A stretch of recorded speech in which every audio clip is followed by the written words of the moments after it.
Hello YouTube and welcome back to the channel here today. Today we're going to be continuing or kind of wrapping up our Revolutionary Girl journey with episodes 38 and 39 of the show. And I'm pretty excited to be here doing just that. It's a bit of a weird one. I know there's a movie next week, so it isn't the last week of the show, but it sure feels like it. Sure feels like this is the culmination. This is the thing that everything has been leading up to. This is the thing, not that will make or break the show, but endings are important. And I really hope it sticks it. So the stakes are high. That's all I'm trying to say, I guess. I don't know. Last week was a bit wild. I didn't really understand what was going on. So hopefully we get some more clarity through the YouTube comments, which I have up in front of me, which I'll just get up now, because why not? As well as this week. The content in combination with last week's episode this week will help me, I guess, confirm things. Do you know what I mean? Like, it'll help, like, oh yeah, that's what that was leading to. That's the vibe, I guess. I have 4 comments here from various people, various patrons. If you're a patron, you have access to the YouTube comments, of course, which there'll be one more week of those for the movie next week, of course. So again, if you're a patron and want to access those and tell me all about the series, that is your prerogative. You can do that if you wish to do so. First comment here today from Lazy Joe. About episode 37. My read is that, at least during the first half of the episode, Utena and Archie are fighting over Akio out of jealousy. Utena invites Akio on a date in retaliation for what Archie showed her the night before. So this is a key element of the episode which I didn't really consider. The events of the previous episode and how they led into this. Utena makes a discovery, not that dissimilar to Nanami's discovery in whatever episode that was, episode 30 or 31, something like that. Makes a very similar discovery there about the true relationship between Archie and Akio.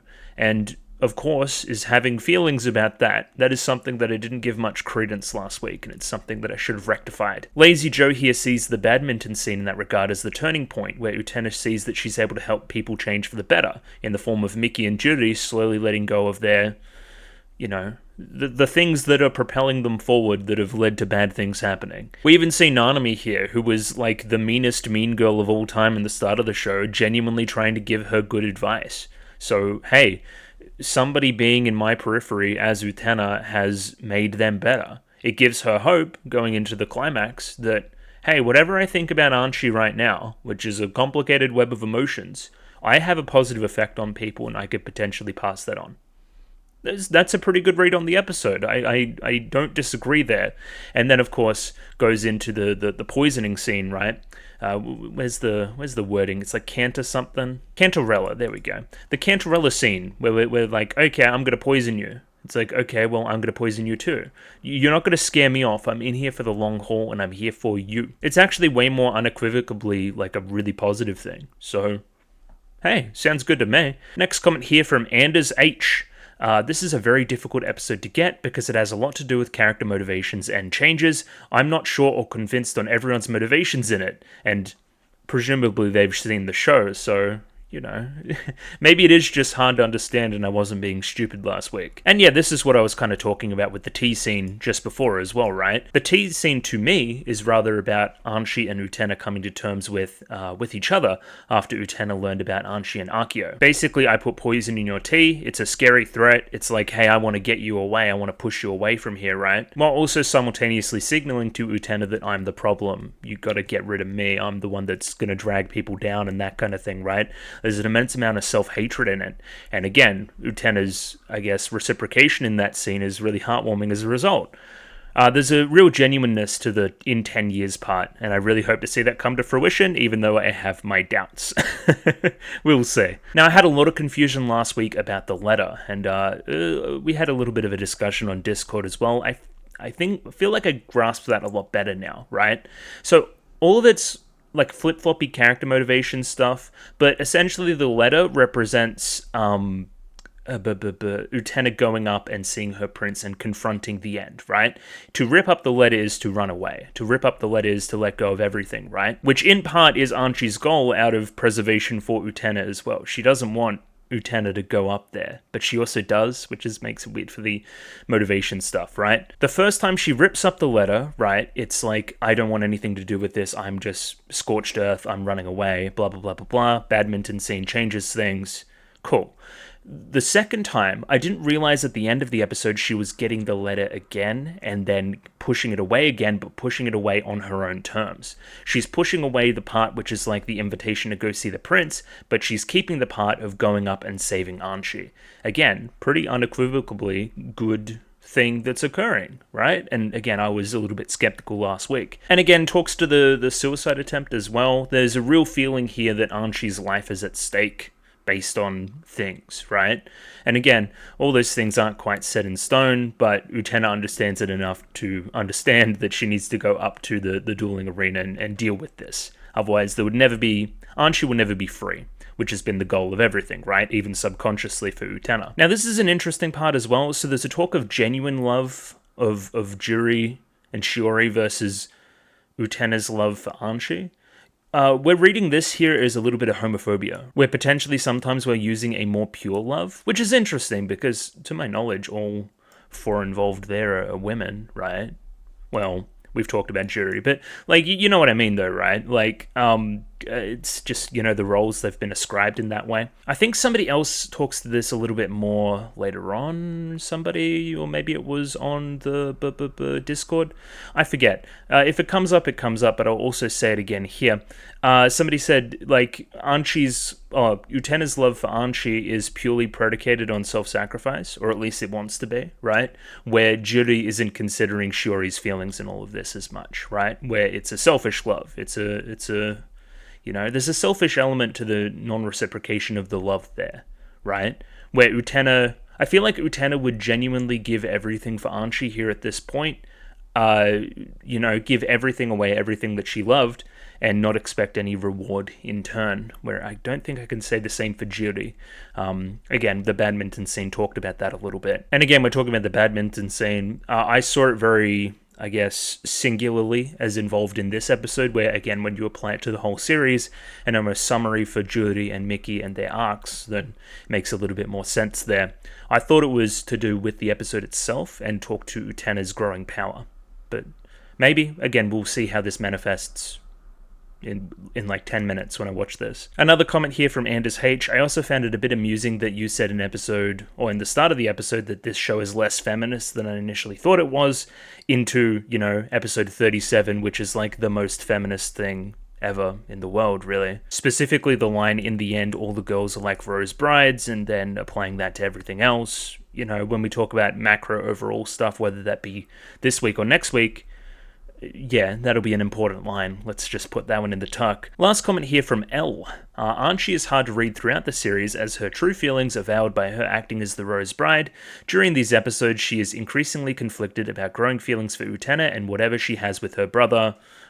Any one of these feelings, all of the above maybe. When she nudges Utena towards accepting the letter and going to the castle, I view Archie as fulfilling her obligation, while privately she has anxieties about what may unfold.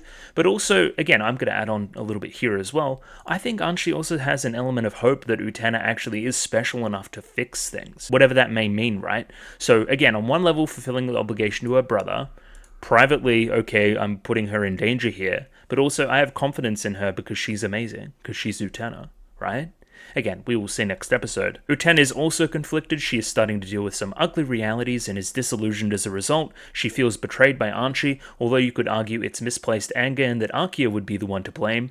Utena doesn't have that mature of a perspective. For a short while, she removes the ring and shifts into her version of normal girl mode, going on her date with Akio, but it clearly doesn't sit right with her. We can kind of see that in the car scene a little bit as well. Parallels to episode 12, which I was about to bring up as well, where she does a very similar thing after Torga's whole thing. Ultimately, Utena chooses to move forward and approach the castle. She is increasingly seeing Archie's pain, and on some level she understands she must continue if Archie's situation is to ever change. And again, I write this down here, just having this all set out like this, and not told in the, I guess you'd say, obscure tone of the rest of the show is very helpful. So I like comments like this, just laying it all out there. I like the badminton scene. It's refreshing to see them just be kids playing instead of the dueling BS. It does have last day of school vibes or the calm before the storm.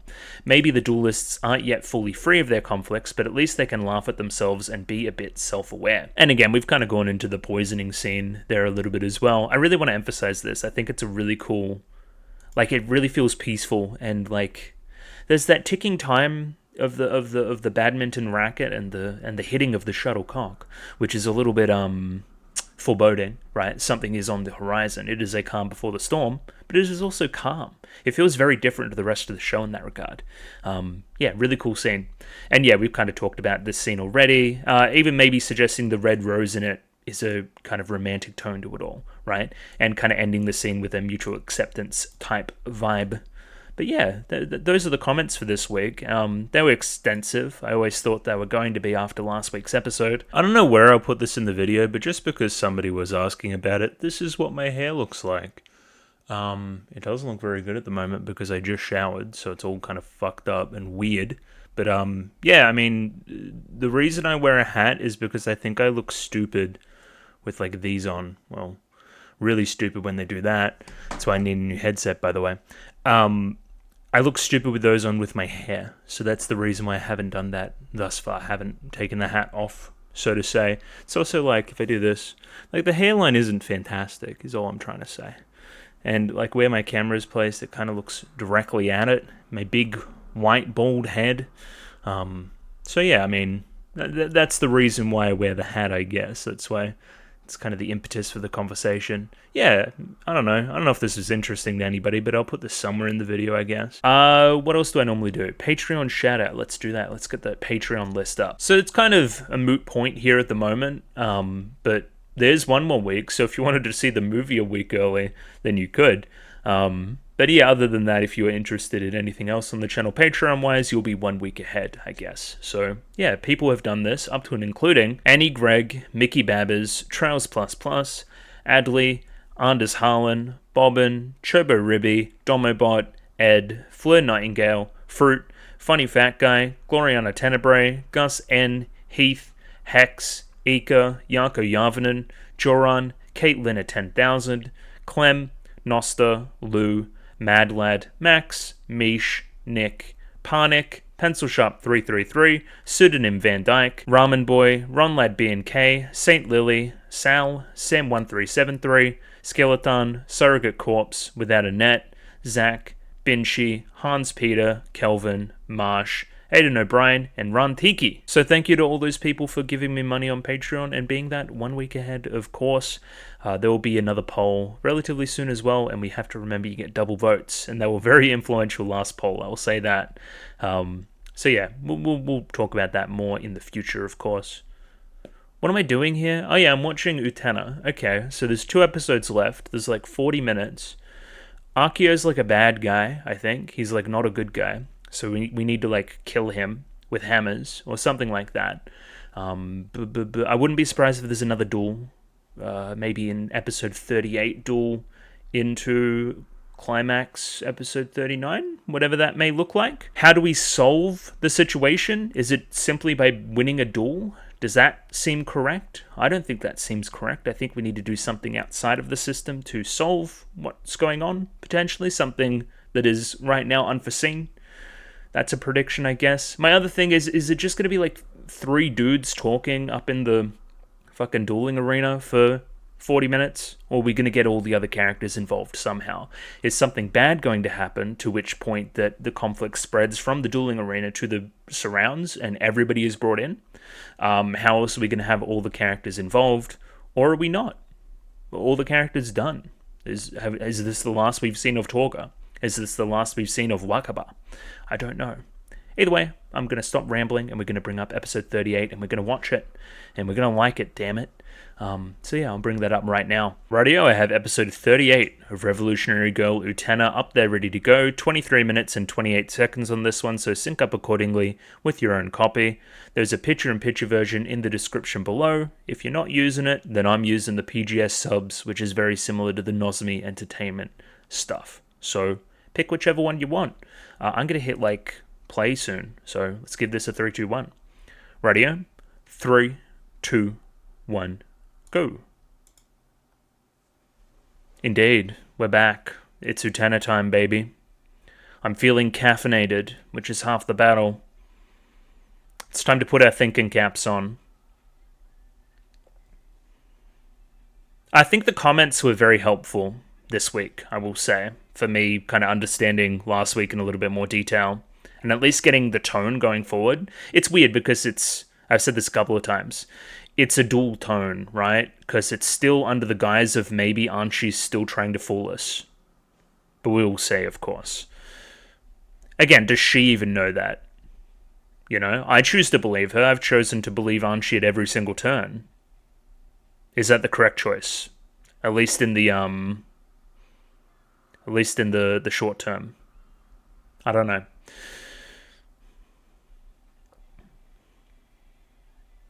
I will say very ambitious to keep this one opening for 39 episodes or something, right?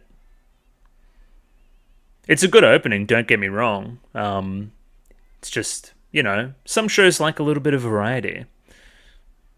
I guess very different landscape, you know, however many years ago, a lot of years ago, versus nowadays, where this is, well, even 39 episode shows are kind of very rare. You will get 2 cores if you're lucky. There she is. Oh, shit.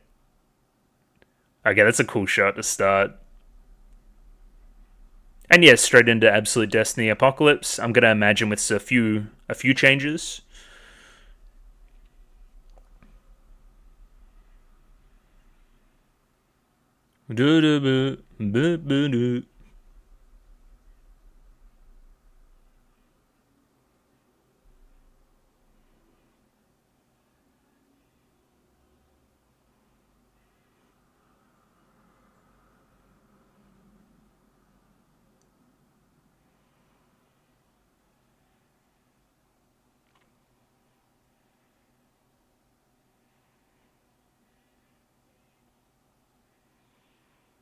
I'm just kind of feeling it, chat.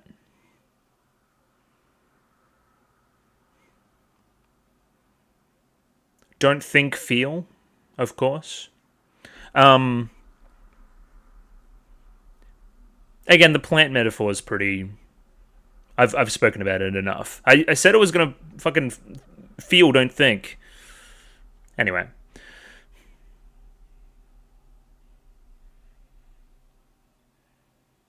I really like that background, the white one with the roses. Very pretty. Alright, where's Daddy? I remember in the preview last week I saw a very bad, not good frame where Utena was like in a princess uniform. Whatever that may mean.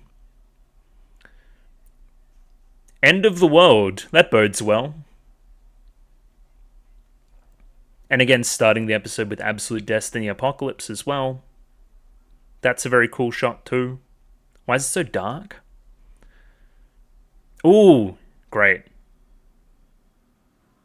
What's up? Why is he skew-if? Oh, as to obfuscate the face.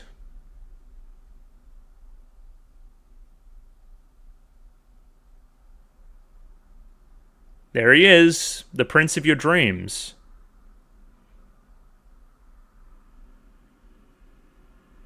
Yeah.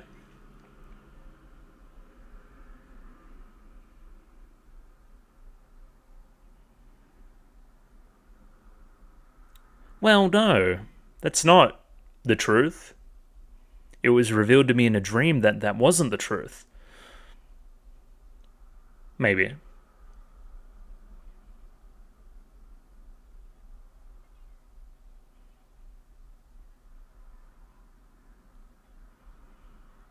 Hmm.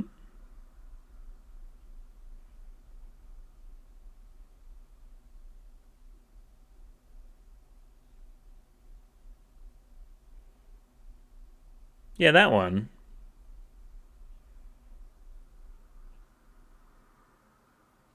Okay, yeah, that's very fairy tale, isn't it?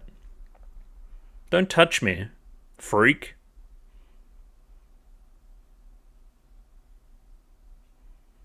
I thought she was just rolling her eyes, but no, she just fucking disappeared. I thought she was rolling her eyes. That shit was so funny. Yeah, there she is. Very similar to her costuming from like the barn. Mm-hmm. What if you stopped touching my lips?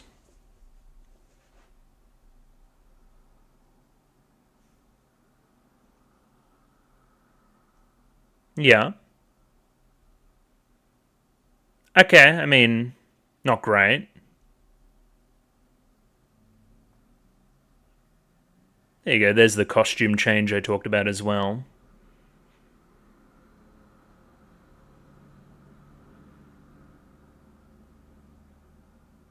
Hmm. Hmm. Hmm.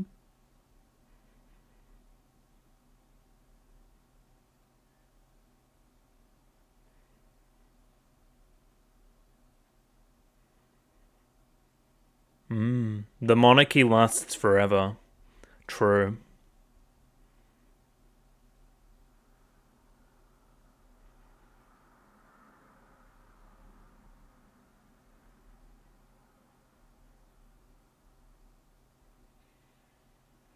Okay, well, that's bad. I don't want that to happen, so.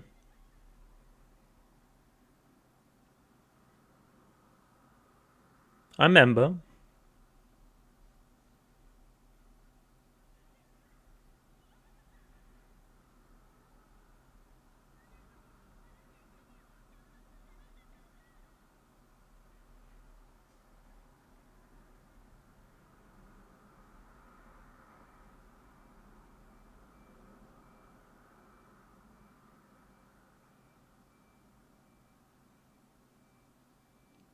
Lucky she's light. That's all I'm trying to say. This is obviously the extended version from last week.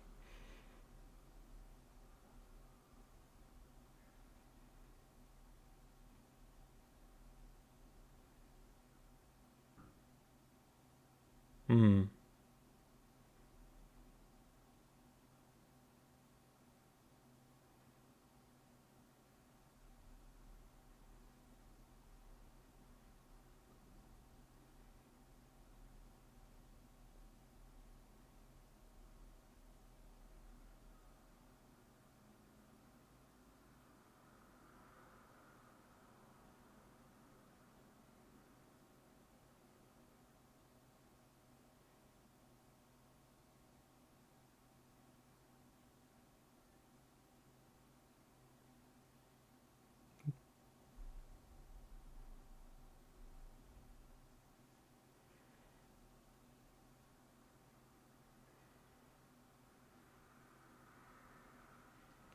What a good person.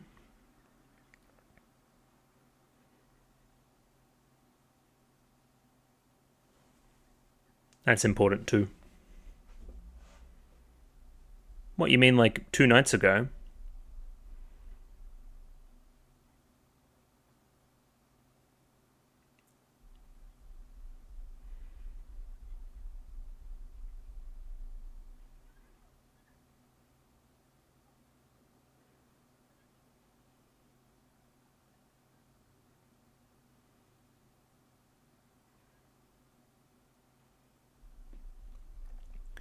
It's an interesting choice to place this here and not last episode. No, I don't think I will. As a result, I'm also not going to leave you now, in the present. Hell fucking yeah. Let's go. Shut up, bitch. Get stabbed.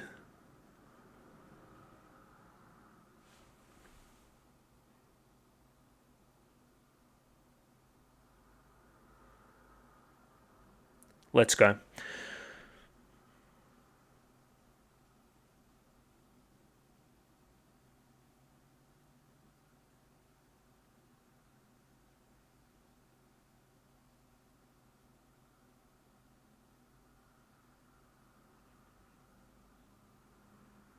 Hmm.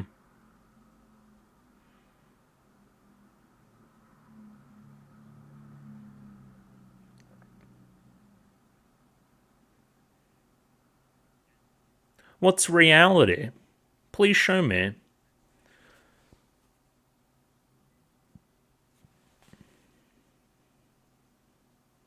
Seems pretty dark, no? Turn on the lights, please. Sup? This looks like a Tory. Like the Academy. Specifically the fucking penthouse mansion. He's Scary Observatory. So is that the reveal? Question mark? That, like, that was that place the entire time and it was a projection? Because that's a cool reveal. I like that.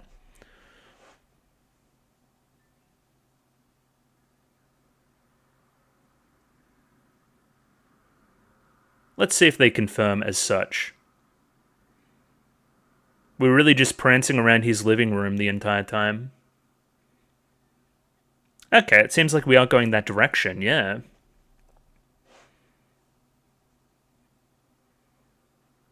There you go. There's the castle.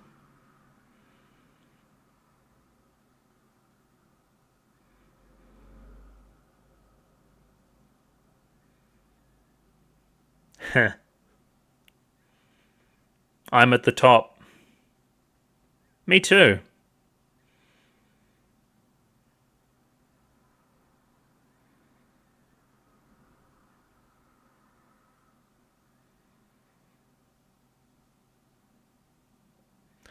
Huh, so it's always been from Utena's perspective.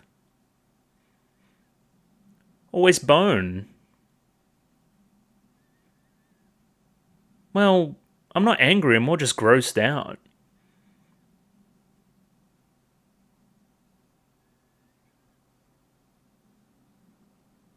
It's not the same thing.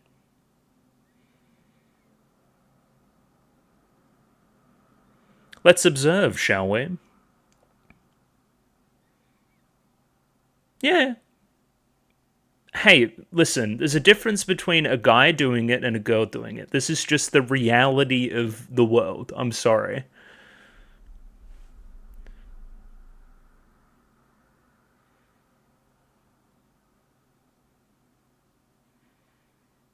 I agree. What are you talking about? This is such a false equivalence.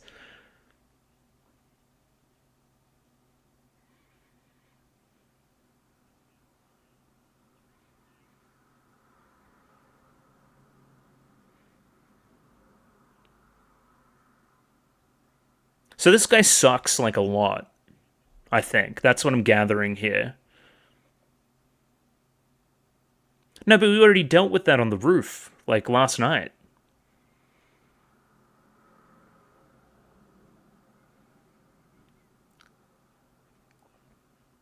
Hmm.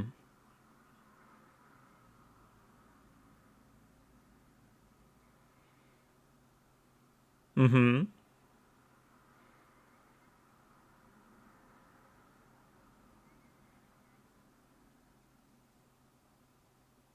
Yeah, I remember. It was probably the lowest point in my life. Hmm, incorrect. You were part of it. You were there.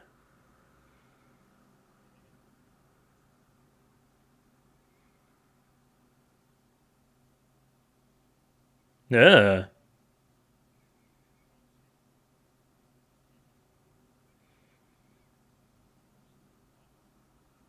Yeah, what a witch. Oh, look at this Mikage shit.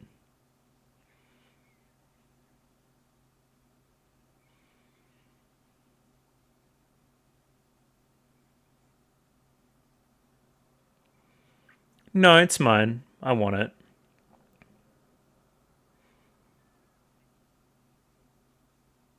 Mm-hmm. I'm recording, by the way.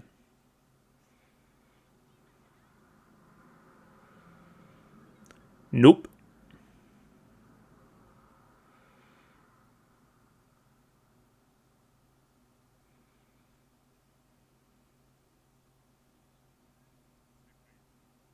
Oh, and the tears.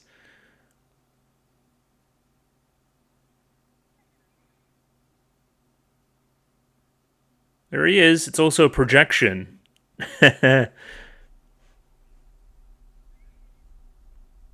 Hello, the grave of Dios.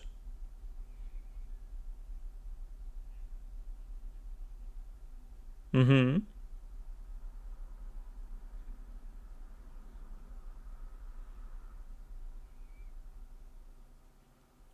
What did that say? Did that say what I think it said?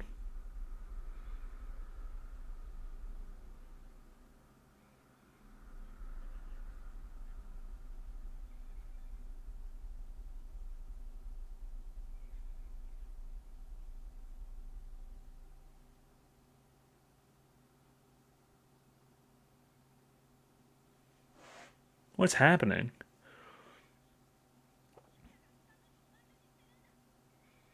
I don't think anybody's a witch.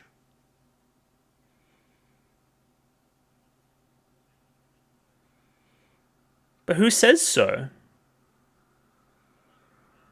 Ah.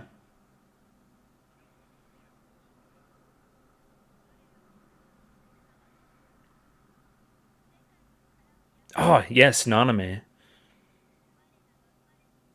Hell yeah. Boo, Sayonji. Nah, he's okay.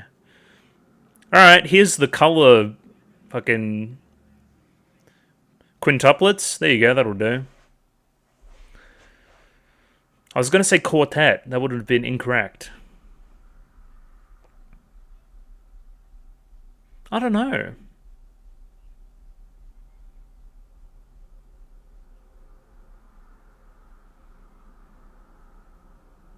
Okay, so that wasn't the Revolution duel last week. With Torga. This is now the Revolution duel. That was a really cool shot too. Okay, I hear swords clashing.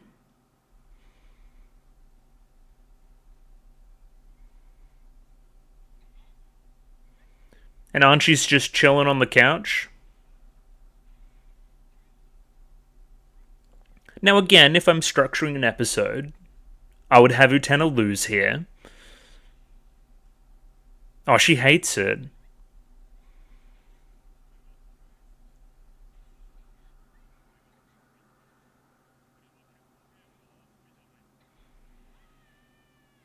Asobi?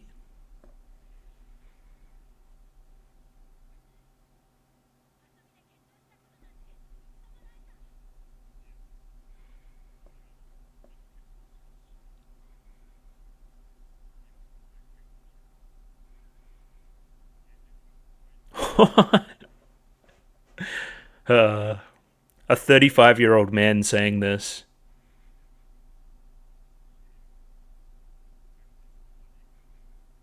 Because your ideals are bullshit.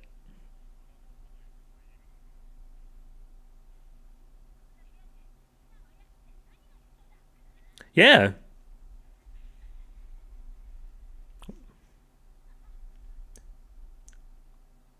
He used his trademark epilepsy slash.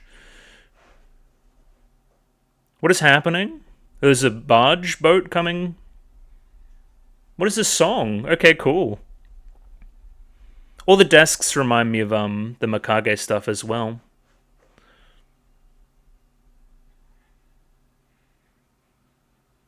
Yeah, hell yeah. It's like a recap episode. As different things get projected, of course. Oh. With this knowledge, you could probably rewatch a lot of stuff and be like, okay, well, what were they meaning by that?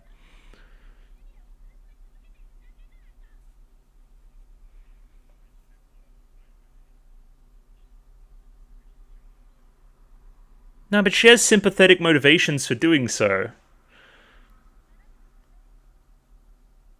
Oh, it sounds so fake in retrospect.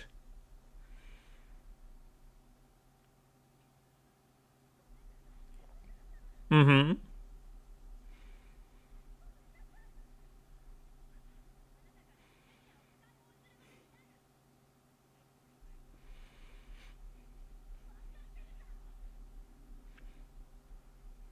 I understand what's most important.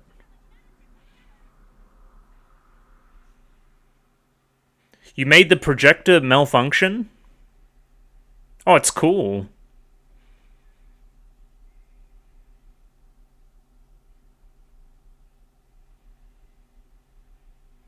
Okay, the castle is crumbling. It's going to kill us all.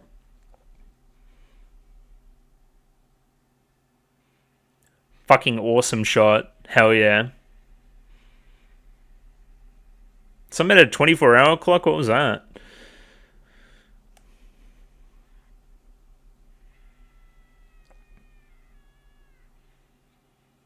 No, he projected against the protagonist's strike.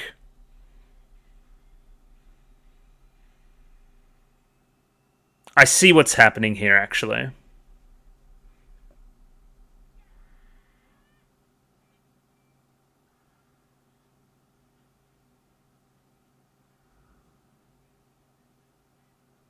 Yeah, interesting coloration there.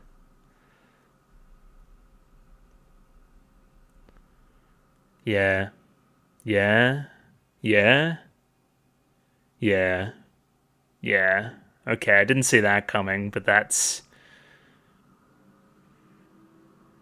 Is she stabbing herself in the process?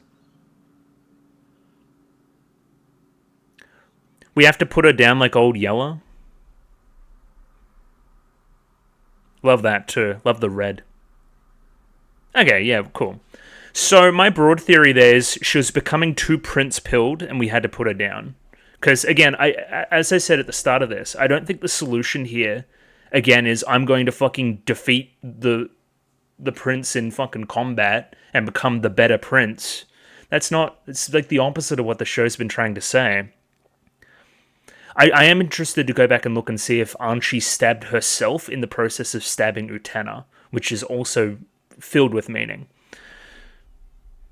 Again, it also talks to the I guess makes you think about it a little bit. The thing I've been talking about a lot, like that Archie may be working for Akio, and that's still being in the back of everybody's mind, that she's been doing all of this predicated on the fact that it is to please Akio and I'm subservient to him, blah, blah, blah, blah, blah, so forth. Rose Bride stuff, witch stuff. But fascinating episode, very well directed, of course. And yeah, what Utena tried to do was clearly not the correct answer. I am the prince, she said loudly. Not quite. Not quite my tempo. Alright, what about next? Shadow Girls. Yeah, she was stabbed from behind.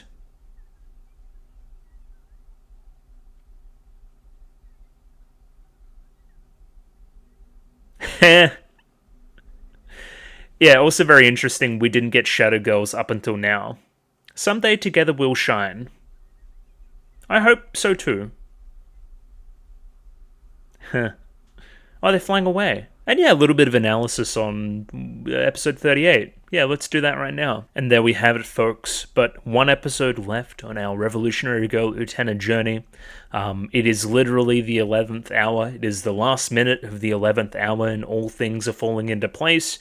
I guess you could call the biggest reveal of this episode being the projector stuff, right? So if we think about Absolute Destiny Apocalypse as we watch it here in the very start of the episode, we must then consider what's actually happening, what elevator is she actually going up, what dueling arena is she actually entering. This is now a piece of knowledge you can go back and apply to a lot of different scenes in the show. So again, what was the deal with all the Mikage stuff, right? And the elevator going up? Yeah, it turns out that Akio was the grand architect of all the Mikage stuff as well, right? Because he was in control of the arena the entire time, right? Then apply that to like a few episodes ago when Torga and Utena went up to the room, right? Went up to the dueling arena. They were just in Akio's like living room, just chilling, having a convo. Of course, Akio is now aware of what's going on. He planned it. This was part of his planning the entire time. Yeah, and again, there's probably a million other examples as you retroactively apply that stuff to the rest of the show that would be fruitful for analysis, I would say. I'm sure, again, you guys will provide me with all the examples. On the surface level, this episode seems relatively simple. You have Akio on one side revealing himself to be the prince. I was the prince the entire time. There wasn't really that switch that I thought may have occurred. The prince himself, Dios, he died back in the day, back when Archie did her thing, whenever that was. Again, the timeline there is purposely obscure. So he's dead. Archaea remains. I've talked about a lot of the god and devil stuff going on there, the light and the dark and so forth. This kind of twist on the princely ideal. Is the princely ideal good? Does it ultimately lead to self-sacrifice? Something. This guy is profiteering off that. Something. If he's aware of who he is the entire time and Archie's plight, what is the dream that we keep thinking about then, right? If that was Archaea the entire time, then what is he doing pulling Utena in? You know what I mean?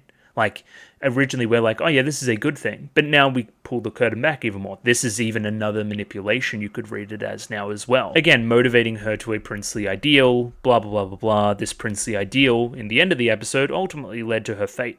So, like, that's not good. It ultimately led to a stabbing occurring.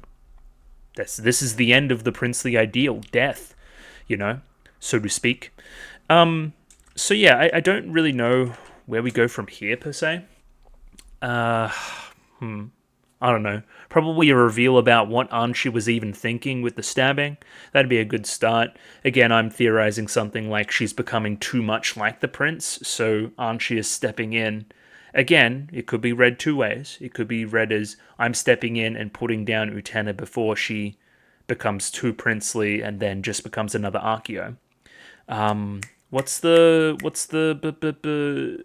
Star Wars Revenge of the Sith, or Revenge of the Sith, Return of the Jedi? That's the one I wanted to talk about. Now, I thought there was a more specific quote, but there's not. But again, that's the whole vibe of Luke is like beating Vader's ass, and again, it's been such a long time since I've seen it, but that's what Palpatine wants in that scene, right? He wants Luke to go down that path, right, and become darker as a result. There's been a lot of stuff in that film up to that point about him becoming darker and, you know, the stuff with the Force, the light and the dark side, of course. And again, the ultimate sacrifice that Vader does in the end for everything and what that means for love and that stuff's all really good, and it's really classical, and I think something very similar is being applied here. It's very tropey, right? Where again, Anshi, I'm reading, is making a sacrifice for Utena's ultimate benefit and stopping her from going down a darker path. That is my read, right? But again, as I've said before, it can be read the opposite way. She's just helping Archaea still.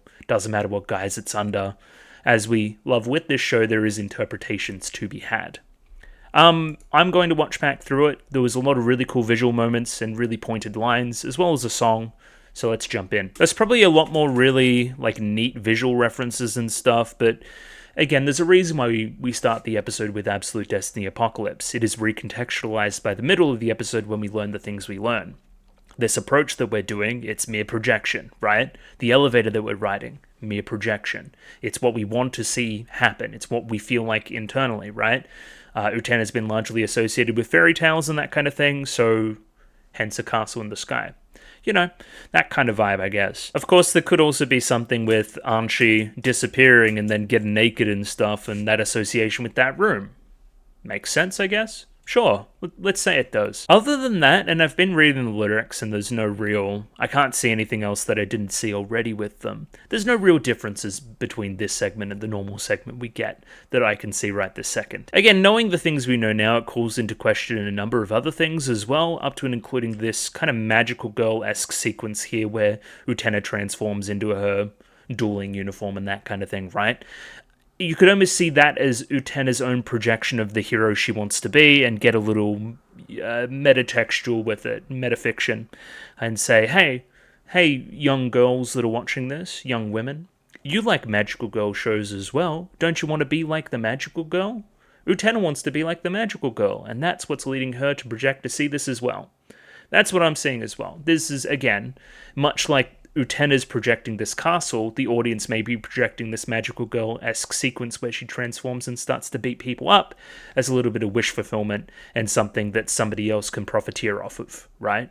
Like an Archaea. And apply that to real life however you can. Another really great indicator is the sound of the elevator stopping just as we appear right here in the darkness, right? Like, again, that sound is associated with fucking Akio's stupid room, and we hear it when we approach the dueling arena. There's a reason as to why it is uncovered. This sequence here specifically is also very similar to back in the day when, kind of out of the coffin, Utena learns about the, Rose Bride situation and that kind of thing. Kind of this red carpet off into nothing. Maybe even demonstrating that back in the day was also an element of Akio's illusions, right? Even not literally, but figuratively, if that makes any sense. This is reinforced later in the episode where we project that church around the scene that we're in as well, right? Make any sense? Like, this has all been his control the entire time. There's an argument for that, I guess. Specifically, here we have the prince riding his giant world egg. He is obscured and off to the side. It isn't straight up, it isn't proper, it is bent. Something bad has happened. We still don't get to see the face. Again, this is a projection from Akio as well, we should mention. And then Prince Boy appears and says that I am your prince. I don't care if you figured out I'm the end of the world. I am both the hero and the villain of this story. In a very tropey sense, right? I am the big bad behind the curtain, as well as the prince that's fighting him. I am everything, We'll go into some of that theming as we continue. I think it is important to talk about it here before the scenes show up as well, but we really, really must reconsider the story we saw in episode 34, right? The dream that Utena had, and the one that she thought was very important. That is very clearly still Akio, manipulating Utena, right? Very, very clearly. Again, using the Rose Bride as a motivator to make you more princely, to make you do all this thing and then get to this situation and bring us closer together, right? Using almost Anchi at every single turn to get to you. And seeing that you, very much want to save her and want to do all these other kind of things, right? Like be that savior for her, is playing into his plan. That was the plan from the jump, right? Thus culminating in the I'm going to be the biggest prince ever in the world ever, and then the results of the episode occurring, right? I think for your intents and purposes, you thought that Utena would have folded by now and became princess here at this point. But there was also that thing in the back of your mind that you always are controlling Anchi. You always have those claws in her. And until something changes there, you're never going to win because you're trying to save somebody that has your worst interests in mind, at least in some respect, right? She doesn't have any interests, that's the problem. Again, Akio is responsible for the projections. Maybe he's putting the castle up there out of his own selfish self-interests. He wants to be the prince with the princess. Of course, putting that castle up there puts that thought in the mind, of course. And this is a very fun segment, so, I'm your prince and you are the princess. Watch Anchi here, of course. Look at those eyes go. See, I thought she was just rolling her eyes, going man, I'm dead. Or whatever this clown is saying. But no, she's, again, under control. It's I could make her disappear and reappear at any moment and that kind of thing, right? Again, how much of this is projection? How much of this is real? How much of this is magic? Who really cares? Oh, that's really interesting. Okay. Again, I don't know if this is as interesting to everybody else as it is to me. But, Anchi is over here, right? She's over here on the fucking steps doing her thing, right? She's there the entire time. The projection we see in Absolute Destiny Apocalypse is just that, a projection. That's why there's no dialogue. That's why there's nothing else there, right? And again, once you're up on the dueling arena, she's herself. But that's why she doesn't emote or do anything during that sequence. That's a pretty cool reveal as well. I like that. So repeatedly in this episode, we associate Utena here with, the choice between prince and princess. She's princess right now, and she became princess as a result of the sword being taken out of her, right? Again, it describes a very rigid set of gender roles, right? Men are the ones that fight, princesses are the ones that get saved, classic fairy tale stuff. But again, you wanting to hold on to that princely ideal, and in that respect, also wanting to hold on to the ideal of violence in that way, right? Of, again, violently defeating one's enemies and slaying them and conquering and that kind of thing, right? As opposed to whatever other solution we end up coming to, right? Which I don't think will result in you getting stabbed to death. At least not by Utena, right? Because that's not what we want. That's not what we want out of her. That would be playing into the trap. I should also mention here that a lot of this is very musical theatre. And less musical theatre, but more just theatre. The stage direction, the different lighting cues, that kind of thing. The sound effects accompanying them. very, very much harkening back to that kind of thing. Again, something about the world as a stage and we are the actors. I somehow remember that line from something, so somebody must have said it at some point. That is definitely applied here. You are the director of this play, so to say. You are the god of this world. You're the one that's been pulling the strings behind everything. And when I say everything, I mean everything, you know? And again, just making, again, this production of it all, right? Really emphasizing that point for me personally. Utena here asks what happens now, right? If these two were to stick together, we would achieve eternity. We would achieve happiness. We will live happily ever after. Again, invoking the fairy tale stuff, right? This is the end of our story. I won. I won you. You were the reward, and now you get to be happy. Sound good, right? No, it's not what the show's been saying at all. And again, we have a very interesting placement of a continuation of a scene from last episode here. Living happily in the castle, we live forever and ever. What happens to Anshi? Well, she's the witch. She was the villain of the story. She gets eternal damnation, right? She remains the Rose Bride. That is her lot in life. That is her, I guess, punishment for her actions of the past. She continues to live like that. And upon hearing this, you remember the conversation from last night. Now, I thought this whole sequence last episode was quite stilted. And again, now there's a reason for that. It was only half of said sequence, right? We get way more of an emotional payoff right here, right now. It's probably the closest I've gotten to being truly, truly emotional about like a scene in the series, right? It's pretty serious stuff. This is a pretty important conversation, I will say. And I want to talk about the placement. I don't think it works as well if you place it last episode. I think this is ideal, right? Because you place this emotional scene, this emotional high point of that other scene as posed as the emotional factor making Utena make the decisions that she's making, right? It's being placed as the reason and the justification for why she chooses the prince route, for why she grabs the sword and starts to fight. For Anshi, for whatever she's saying here, for whatever means she wants, basically, right? But again, is this also the folly? Is this also, again, you being manipulated by Anshi, but also on another level falling into that prince role, which has been shown to be a bad thing. Now, this may be a weird pull. This scene reminds me of another scene where characters kind of kneel next to each other and almost kind of, what's the word? Try to out-guilt each other, right? Try to out-apologize each other. The one I'm thinking of is in A Silent Voice, right? Which coincidentally, again, spoilers for that film, also occurs at least afterwards in the plot, from a suicide attempt. And again, that conversation of that film is one of the emotional high points. I think it's just a really good kind of framework for drama. Just both characters overwhelmed with emotion, trying to, like, again, apologize for everything that made each other feel the way they did. Again, on one hand, you have the person that's trying to take their own life, apologizing for the guilt and the pain they feel and why they feel the way they do and the pain that they've caused others based on this attempt. And then, of course, you have the other who thinks they're to blame somewhat for the other person feeling that way to the point that they would need to take their own life. It's just, again, it's brilliant. It's chef's kiss. It's good drama. But again, the difference here is that Utena has the backing of 37 episodes up to this point of build up to literally this conflict, to the relationship between these two characters and them finally being honest with each other, at least somewhat. I think so.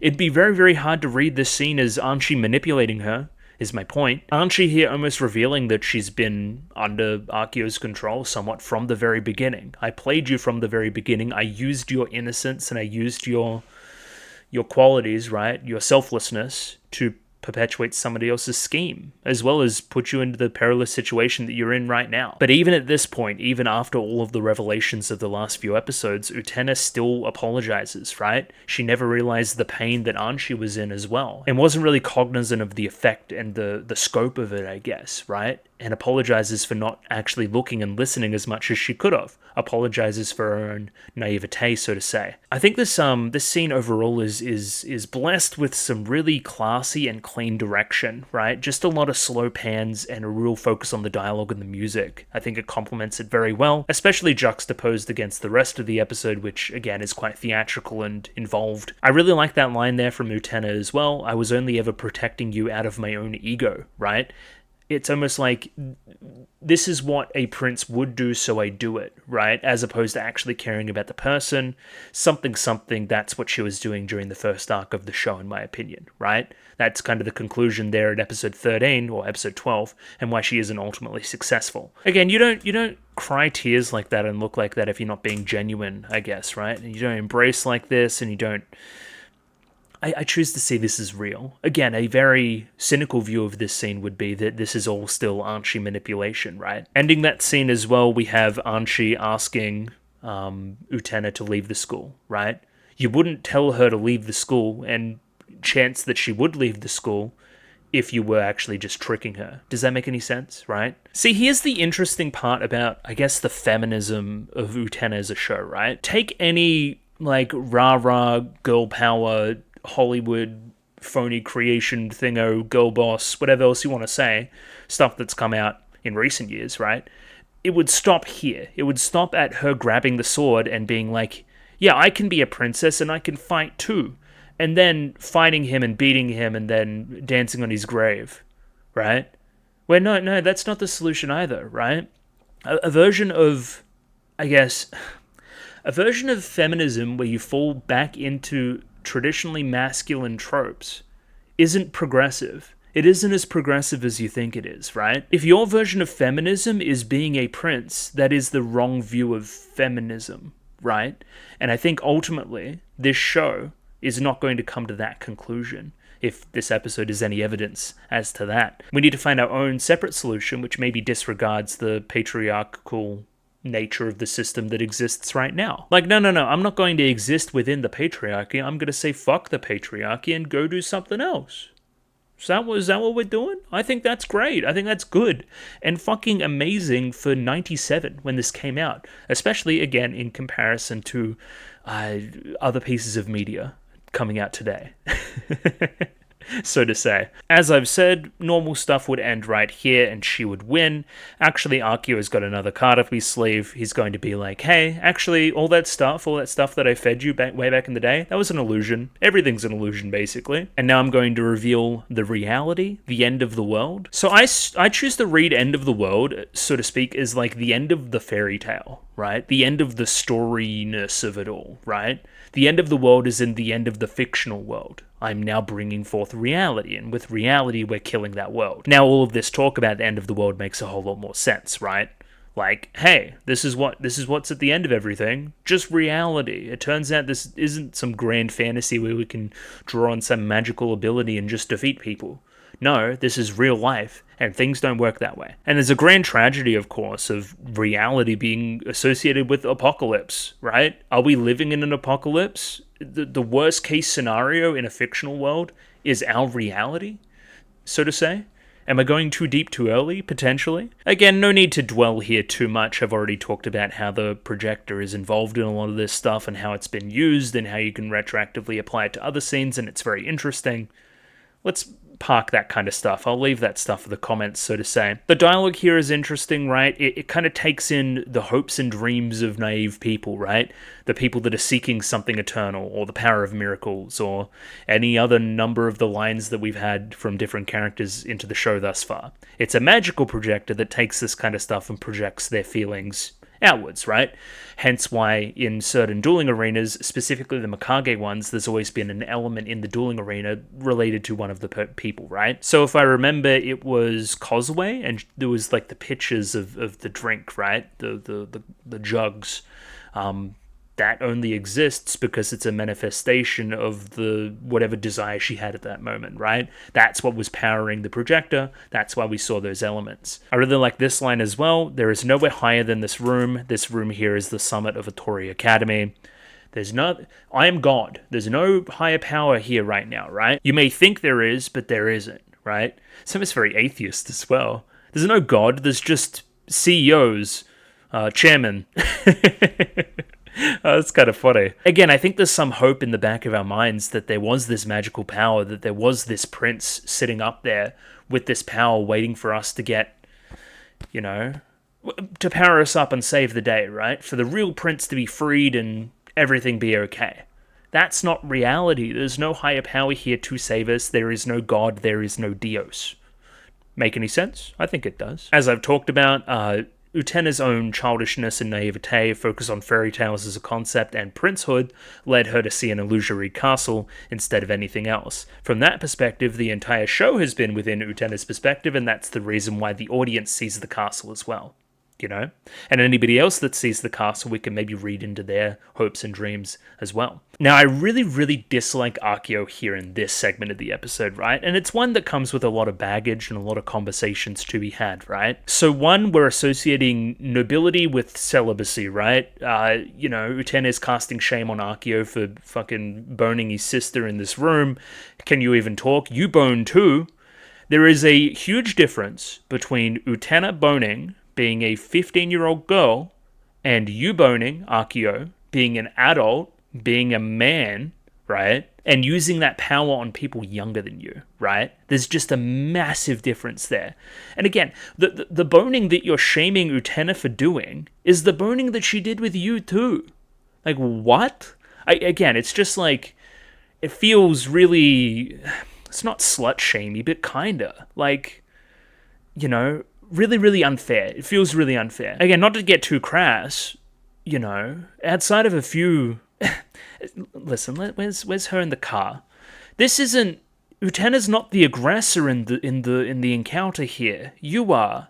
And, again, most of the time, men are as well.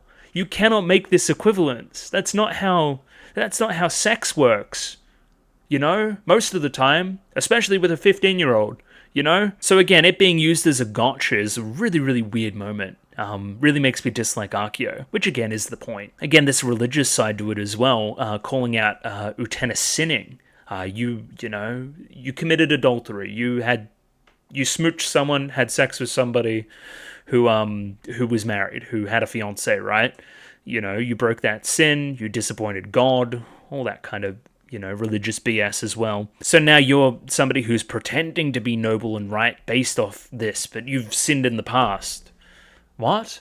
Again, ascribing a almost saint-like, prince-like persona to somebody, which isn't realistic. Everybody fucking makes mistakes and isn't perfect in the eyes of God. I don't like this line either. You weren't thinking about Archie, you were too busy thinking about yourself. No, like, I thought about Archie last night. I even apologized for it. It's something I feel really bad about.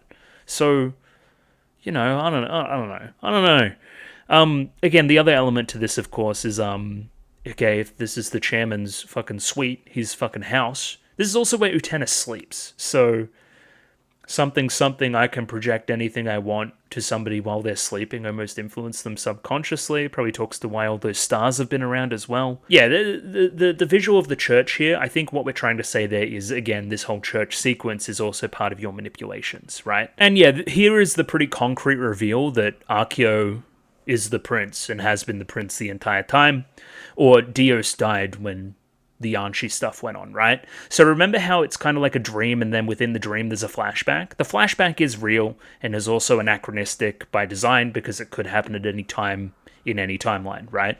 It could have happened in the fucking Stone Age, it could have happened now. It's almost shown as a fact of life that this is the dynamic between men and women, and so to say, right? It applies to every time period. So that's real. Dios died there, or died, or became Akio, whatever you want to say, right? This here is Akio. This here is Akio something, I'm going to fucking manipulate you and give you this rose seal and bring you into this game, right? Basically for the reason of what's occurring right now. Gives extra meaning to that line in episode 34 as well. Upon Utena seeing him, are you the angel of death? Yeah, maybe he was. Maybe he was the angel of death the entire time. Something Lucifer, right? But wait, Lucifer's the angel of death, is he? I don't know. That shit's fucking over my head. Anyway, there's some read you can make into that based on all the stuff, the morning star and so to speak, all that kind of stuff. Now, this specific sequence gets pretty abstract. It's, you know, because otherwise you could read, fucking Akio's responsible for all the fucking the lift shenanigans as well. And I guess, so to speak, he is, but like... Anyway, I think it's more interesting that she's in a Mikage elevator going down. This is Utena's ride, and she's got like her fucking princess uniform here as kind of this reminder next to her, right, as she descends, right? You know, descending back, getting down, moto fukaku, deeper. when she gets deeper, all there is this dress, right? You were a girl then, as you are now. You can't be a prince. You can't be a boy. Something gender roles. But he's still trying to manipulate you, right? And again, continually asking for that sword back. I want that sword back. That sword is the symbol of princehood. Why don't you be a princess? Why don't you be a girl? All this other stuff, right?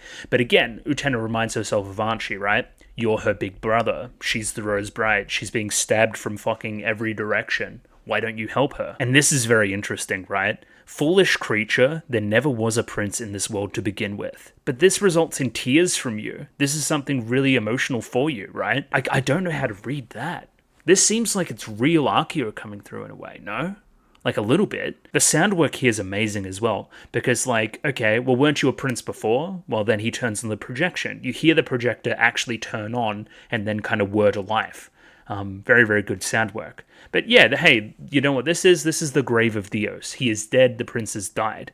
And again, Archeo is kind of weeping his death. This princely ideal is dead, and he's almost taking on this view that society has as well, that Archie is responsible for it.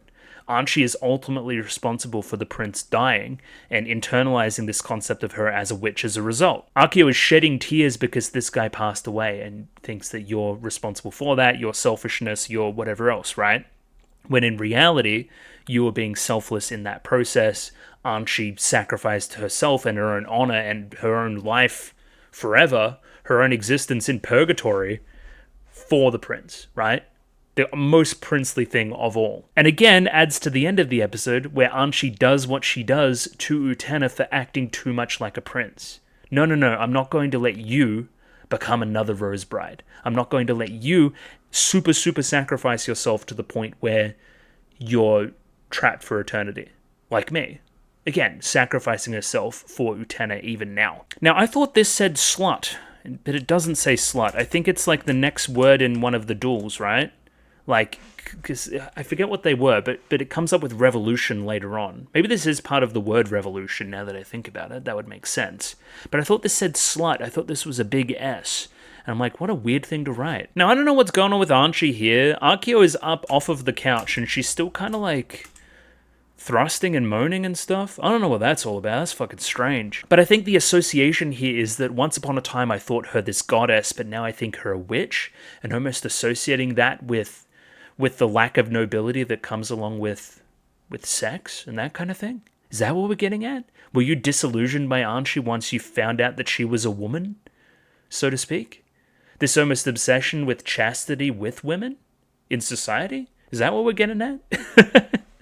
Again, you could take this shit in a million different directions. Utena goes, no, you made her a witch. No, we both work together for that. She can no longer be happy any other way other than being a witch, which again, we're associating with sex, in my opinion. Something growing up. What does that mean?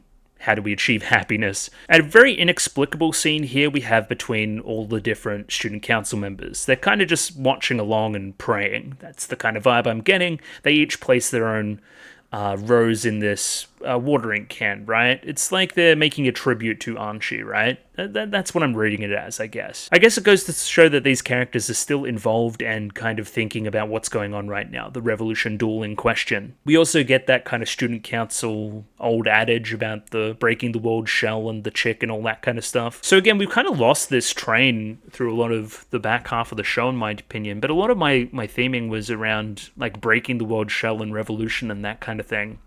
It hasn't really manifested yet, so we'll see if that means anything by the very end. I'm sure, again, you can apply it to simultaneously nothing and everything. That's the way this show's written, you know? There's a few interesting tidbits here, but mostly it's dialogue that's very pointed and like, this is the big one, guys. Like, almost like signaling to the audience that it is that. I do like Torga here still sniffing that white flower, of course, the symbol of princehood, that kind of rose that Utena's had the entire time as well.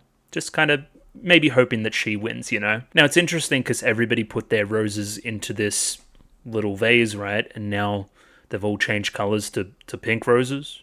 So, is that anything? I don't know. But that's a really cool frame, as I've talked about a lot. The silhouettes in the show are very good. So now here's the revolution duel in question. There's some really nice animation on Archeo that looks like he isn't even trying. And basically on purpose. He's like, no, we're play dueling right now. If you want a real duel, then we will real duel later on. Maybe that's what he's inferring with the Archie stuff. Archie just looks so tired here. And again, I think it talks to her decision at the very end, right? Okay, well, Utena's now just fighting for me like a prince would. This is the opposite of what my ideal was from the very start for the decision that I made with Dios, right? I disregard this whole entire thesis of a person, almost, as the prince. As princely stuff. I'm just watching another duel. Nothing's revolutionary here. I'm just watching the same thing again. And I'm so tired. I think the implication of play dueling here is something like, no, you've only known play dueling because you've been in school. You haven't been in the real world like I have. You haven't grown up. You don't even have a concept of what real dueling is. And again, maybe talks to the sneaky tactics used. Do you think that we need to be honorable here? That's not the real world, right? And then maybe institutes Archie to do what she does. I guess the most obvious read of Archie's little betrayal there at the very end as well is just that she's being used by Akio. Like Akio said, like fucking mind messaged Archie and told her to kill Utena, right? And maybe she's even getting that info now, and that's why she has these kind of looks on her face, right? Where she looks very tired and depressed and stuff, right? Because she knows what she's going to have to do very soon. Yeah, this piece of dialogue reinforces what I was saying before. A child wouldn't understand the value of this room. You have only ever played dueled. This is what real dueling is about, associating that with adulthood, associating that with growing up. Like this meeting of childish idealism versus reality. And again, this is the end of the world. The reality we live in is the apocalypse. Your childish ideals, right, up to this point, where we can actually save people, where we can actually help people progress further and save people from perilous situations. That's fairy tale stuff. In the real world, Archie gets controlled and she's happy about it. And, you know, that's the value that we have as princes, right? That is value that we can gain. But as always, I think there is value in remaining idealistic, holding on to some element of childhood idealism and understanding of good and evil, and that good people win and that evil people lose, and applying that to real life, knowing what Akio knows. Like, he knows the realities here of what the world is like. But I think there's value in knowing that and still choosing to be a good person, you know? And I hope that's the overall solution we go for. Not you losing your idealism, losing your nobility, so to say, as well, but still ultimately winning, and not winning for a stupid, childish reason either. I wonder how we're going to thread that balance. Now we go full on dual song, dual music, dual animation, everything. Playing the hits, basically, right? We imply that all the desks coming together and that kind of thing, and that kind of thing was projection, Mikage stuff, you know, all the cars, projection. They have some form of meaning for the people in the certain duels, right? The cars are there for everybody. What is the car meant to represent as a result of that? And we have a song to read. We will read song and then we will reconvene and talk about what happens. Again, basically in the rest of the episode, there's only one real concrete thing that happens, in my opinion. But anyway, the figure of death, his head shaking, the rope tightens, the bell rings. For whom the bells toll. The end, death. Those are the kind of themes we're getting at there. The rooster flaps, the window opened. The 12 apostles like statues. There is no God here, something like that. They're like statues, they're not moving. Unblinking, a grand parade. The ancient orrery, automatic device. Well, ancient orrery is like space stuff, right, and star stuff. And ancient, it's been there forever. Stars, Akio, automatic device, like the projector that we're using. Something there, I think. 12 constellations of eye, the ecliptic. Okay, the lack of light. The lack of sun, I am the night, I am the moon, 12 constellations, 12 apostles, something there. A zodiac, I am the zodiac, alpha, omega, sigma, I am everything. That's what kind of Akio's song here is trying to get across. Inside my body is ancient, there 100 towers stand. My body is also the city, also I'm standing in a tower. In every world there's a lighthouse. Anyway, going off track here a little bit. My internal organs and ideal city. Okay, so that's another thing I wanted to talk about as well. Utena's show is so isolated, right? Because we're just in the school. The town doesn't matter, the world doesn't matter. It's not wide-spanning. It is contained, it is singular, right? which again gives credence to this whole idea that, hey, there isn't actually a magical castle in the sky. That's BS. It's just a fucking projection in a guy's room. Because again, if you're, putting your thinking caps on, the authorities would know about a magic castle in the sky. They would be able to see it, and then the police would show up. I don't know what any of that means, but like it makes sense that now we're associating everything in the town and the school and everything with Akio's body, with his internal organs and his he is everything, In the graveyard church abbey, the eyeball of earth, an example of motion, the intellectual organ of stone, the dynamic constellation, the incomplete embryo, death's mystery, theater, hospitals, museums, man-made flesh, the grotta, the labyrinth, illusory construct, marble, man-made clocks, bells, strings, whirling around and round, counting time, from ancient cities to me, ending on that day, the 24-hour clock, the sun showing at noon, and at night the moon, nice rhyme, our natural 24-hour clock, bing bong, ding dong ding, and then building up to the reveal at the very end. No, okay, the city of flesh, the mystery of the clock, geometric law, rigid construction, monotony, eternity, present, permanence, the truth of all creation, unending sameness, infinite variety, I will take the form of the city and of the human body, or the city of the human body. Again, the lyrics there just get a little bit too fucking crazy there for me. We just kind of pile it all on. I kind of got the vibe early in the song, and then we just kind of go like too crazy on me. I don't know. And from this very last visual, it doesn't seem like she's stabbing herself in the process, which I think would have been cool, but not there for now anyway, let's say. So I think for the fight itself, the important part is that Utena kind of plays all these memories with Anchi in her own head of all these interactions and these kind of things, and sees what she's been doing up to this point, but still ultimately wants to save her from Akio, who's bounding her at the moment, right? Again, holding on to this childish ideal, holding on to that princely thing that we keep talking about.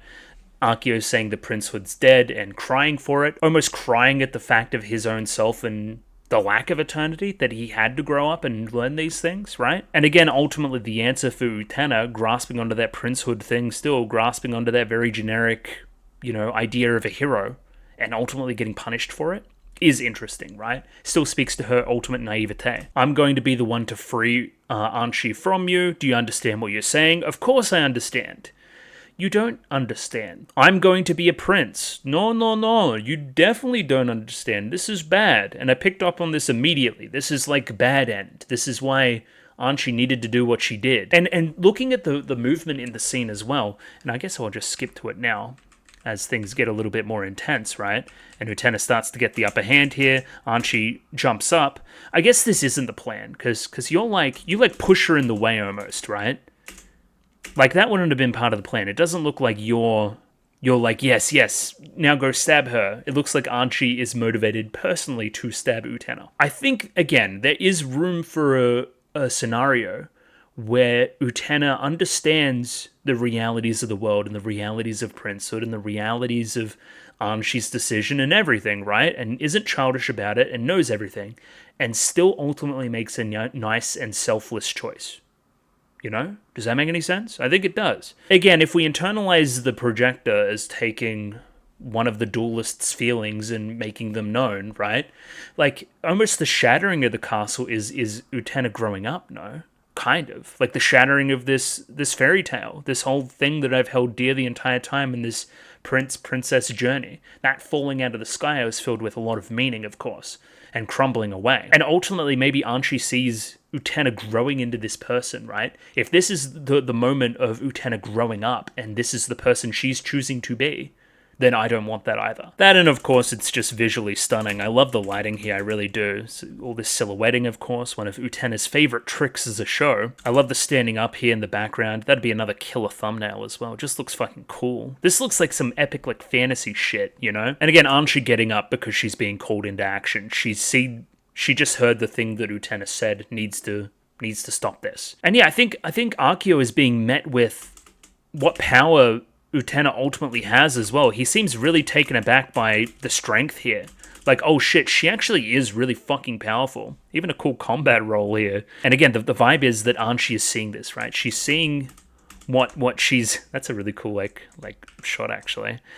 She's seeing what's becoming of Utena based on all of this, who she's becoming based on this anger, and I have to put her down. I can't let her do something like this, you know? Again, Archeo pushes Anshi in the way. You ultimately grab her. Get behind me. I'm going to fucking prince this shit. I'm going to protect you, you know? I'm going to sacrifice myself for you, rewardification, get the girl in the end, all the things that the show has been saying is bad. I am on the dark side here as opposed to the light side. Well, this isn't really a light side either, so to speak, but, you know, or maybe more speaks to the betrayal, right? In the shadows, that kind of vibe, you know? And then the face here, right? I'm worried, I can't do this, I'm gonna grab the sword, acceptance in the eyes, goes to almost embrace her, embrace that role, and in the same process, stabs her through the chest. Look at that. And again, watch the eyes here as well, right? Why? And then these eyes. Like, I don't, those are almost like I tricked you eyes. Those are almost like I betrayed you eyes. But maybe, again, you're just playing that role again? I don't know. Or maybe this is like acceptance. Maybe this is love. I'm really struggling to read these eyes here, actually. And then ultimately the red dress representing the blood as well that will be pouring out, almost in a very theatrical way, is a very, very nice touch. This is another fantastic shot too, just construction-wise and with everything else that's going on. Packed full of meaning. And yeah, that why being the to be continued in this next episode. I didn't record for as long as I thought I did. Okay, that's good. Okay. Kind of yapped for a bit. Feels good to yap sometimes. Yeah, I'm gonna get up the next one, and we're gonna just watch it and finish the show, shall we? Let's do that. Radio, I have the last episode of Revolutionary Girl Utena up there ready to go. 35, oh my god. 23 minutes and 5 seconds on this one, so sync up accordingly with your own copy. You'd imagine very similar length to the other episodes, but without a next time on, of course, because it's the last one, baby. Yeah, PGS subs, picture in pitch in the description below. Let's crack a lack into this thing, shall we? With a 3, 2, 1. Radio? 3, 2, 1, go. Do we get an opening? No, we don't. There we go. As you do. Yeah, I remember. I was there. A stabbing occurred. Interesting. Archeo was actually smiling there. Maybe this is part of the plan. But no, he doesn't want to kill Utena. Oh, I really like how slow this is here. That's great. That's fantastic.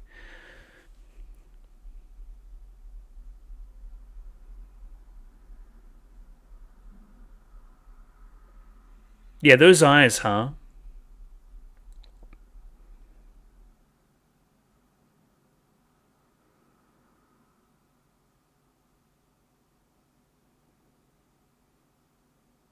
Oh, the carnival, of course.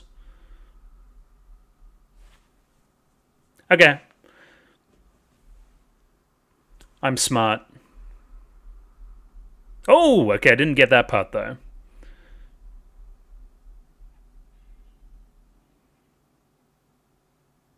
Oh, I love how intense this all is. The sound of the sword there.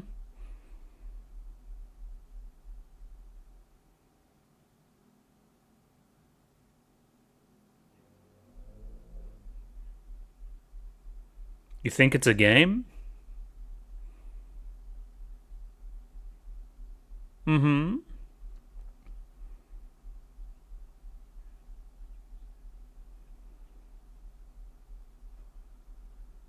I really like the lighting here.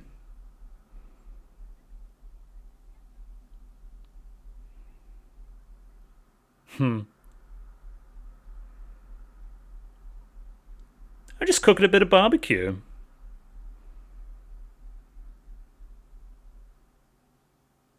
Yeah, what boy? Yeah?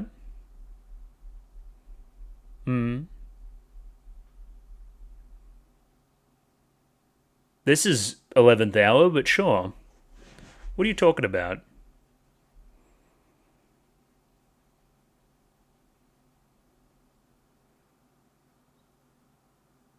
That's terrible. But who is that?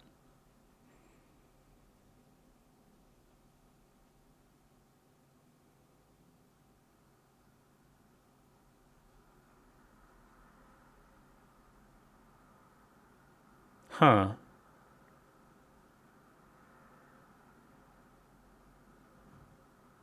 What does all this mean?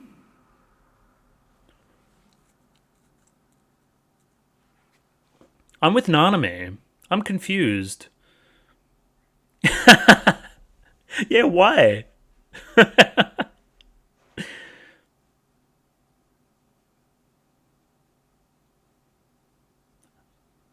Yeah, I don't think this was for you, big dog.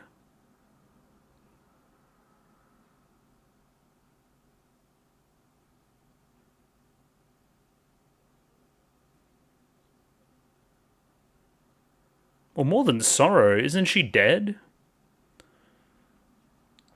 I do.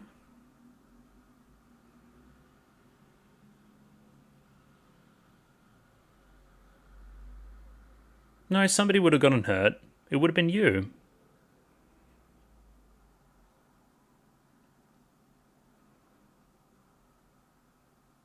Okay.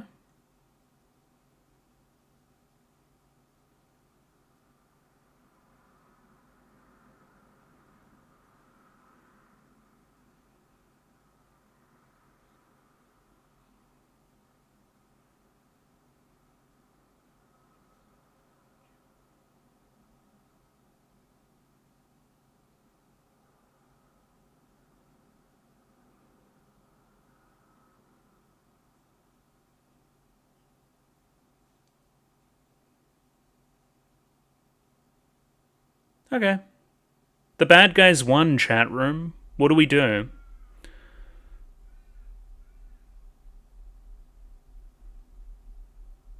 Okay, bye.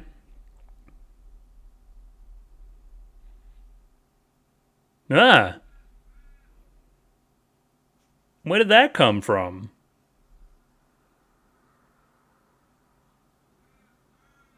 Oh yeah, I forgot about the Rose Gate. I thought the Rose Gate was just up to the dueling arena. Anyway. That was a fake Rose Gate. This one's the real one. Of course. Entirely situated within my living room. Of course.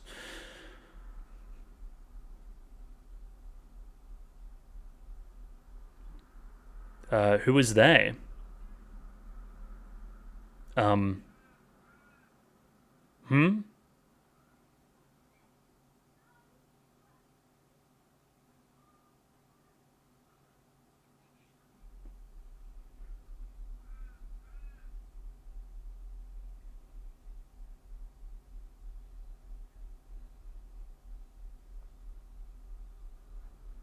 Okay, bye.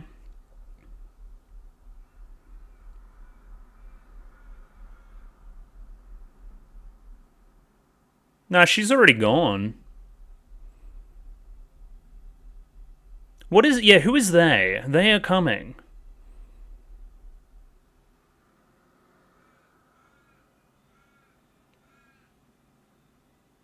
The swords.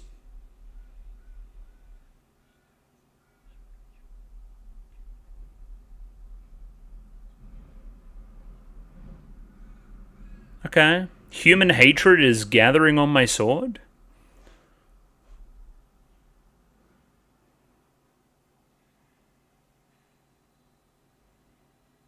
But they missed. Oh yeah, it's the mob. It's the collective mob after the witch. The swords look great though. Oh, look at this shit. Look at this biblical shit.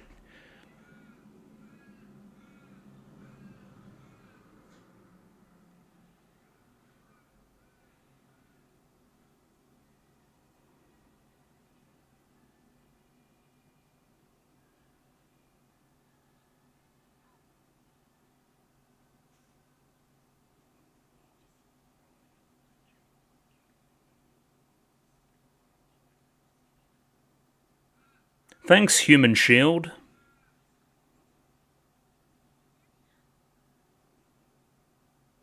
Again, because she did that in the past as well, metaphorically.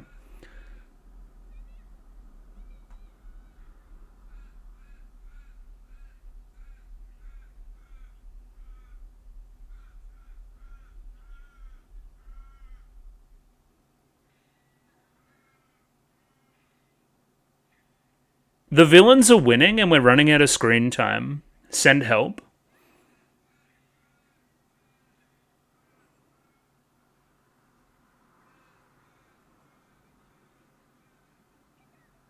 Of course he won't.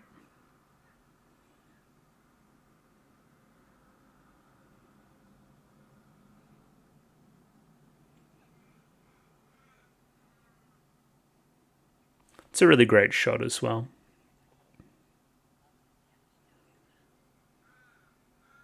Oh.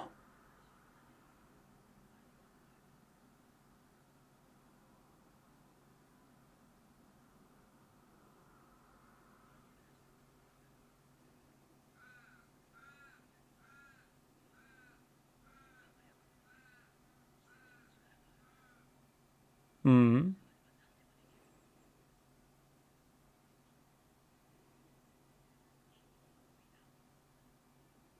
My potions are too strong for you, Traveler?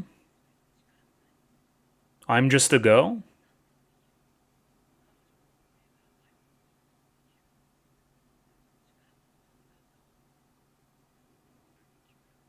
Ah.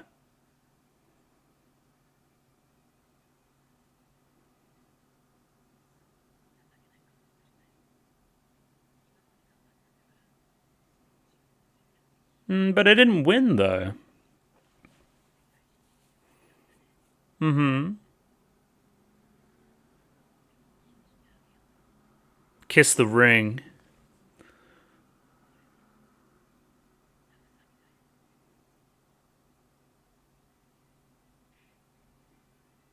Now, fuck that shit. I'm getting up. Let's go. Let's go, protagonist. We're gonna protagonist this shit. The music's amazing, by the way. I'm feeling inspired. There's an ad break. Also, I like how he's just like stabbing a door. He's playing like Divinity 2 over there.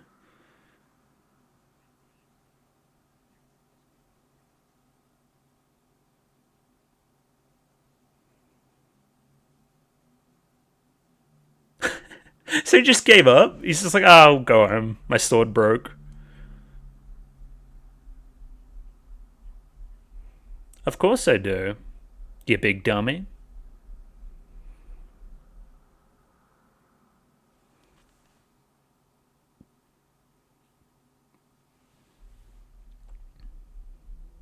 I will break the seal, fuckboy. Yeah, push away that bitch. Oh yeah, look at the... Yeah, that's great. Ah, Wakaba. Let's go. Wakaba on screen. Yeah, I wonder what's going on up there.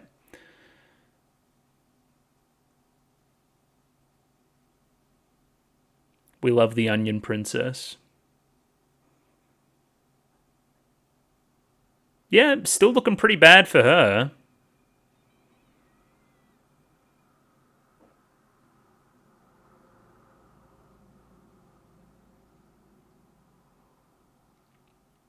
Rip it apart with your pure strength.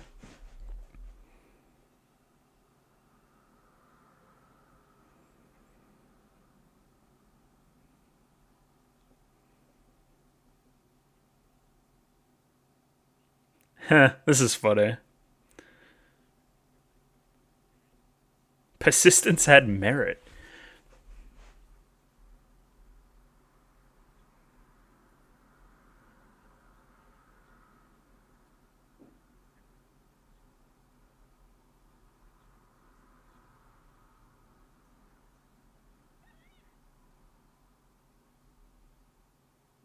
He's just sipping a mixed drink, some kind of cocktail.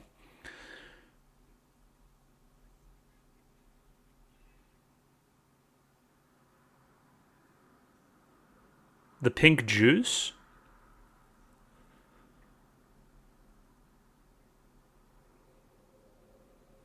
What does that sound? What are we doing?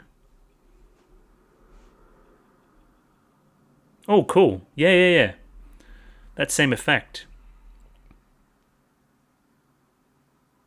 Alright, I'm out of juice. Oh, the swords have stopped. That's a great shot.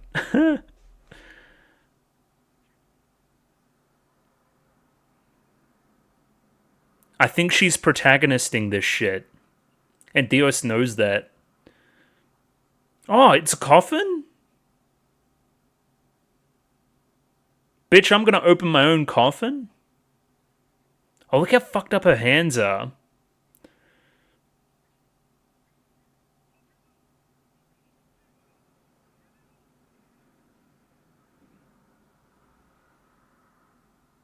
Our eyes are yet to open?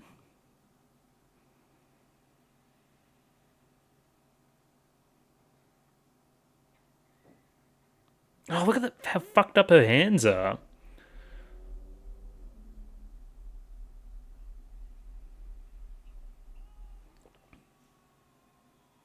What is this, tornado of swords? Some kind of sword tornado. Okay. What is happening? Okay, she's in the coffin. Hello. How are you today?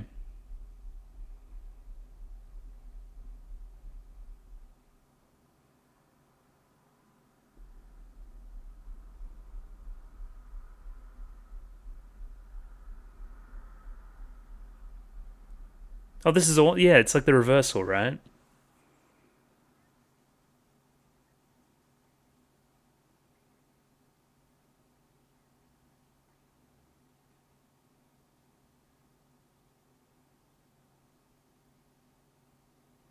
We did it. Did we do it, folks?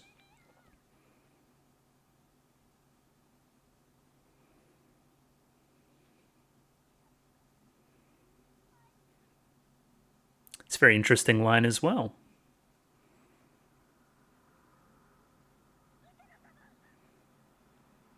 I think we're doing it. Oh, listen to the music. Let's go. I don't really get it, but we did it. Yeah, fuck this shit.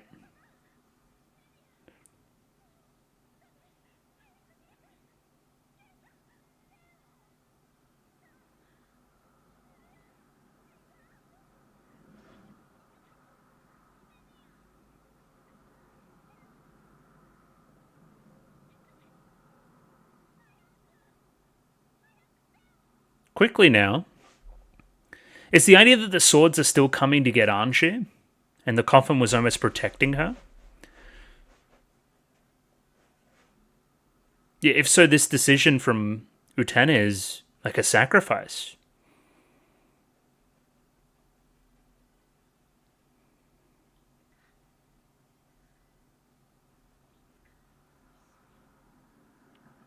Someday together.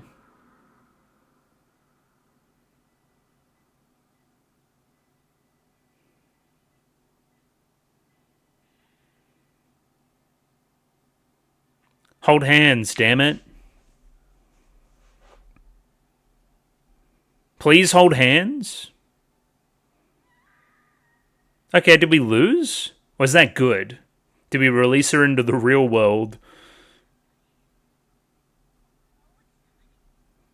I guess in the end I really was a revolutionary girl lieutenant after all.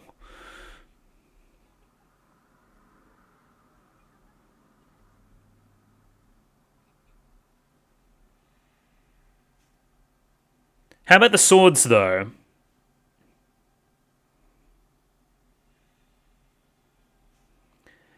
Yeah, that seems pretty bad. Utena's fucking dead?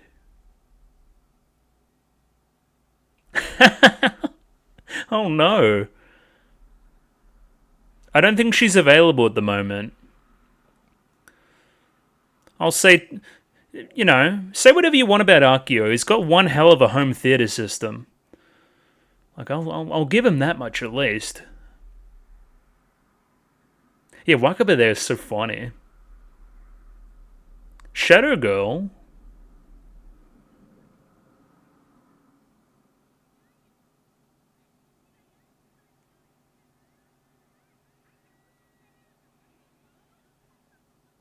Ho ho ho ho ho. 10-year reunion.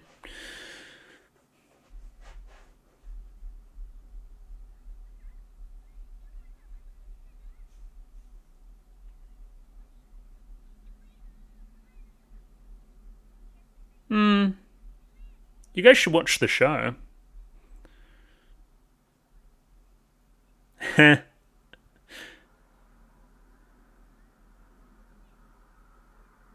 Everyone's forgotten about Utena?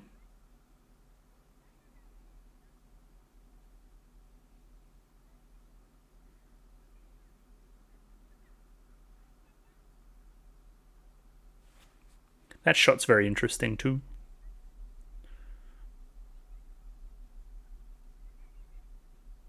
Her friend or boyfriend. All three of those are kind of true. The Legend of Utena. Okay. Okay.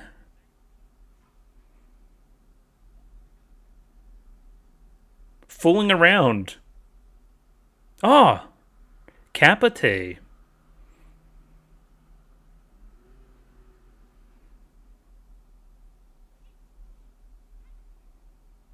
What the fuck is happening?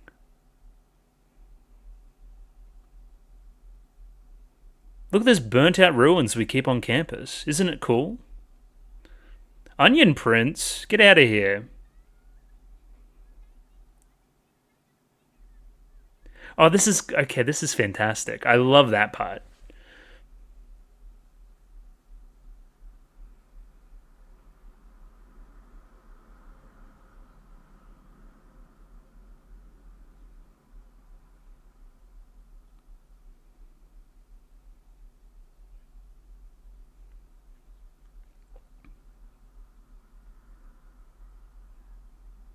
Yeah.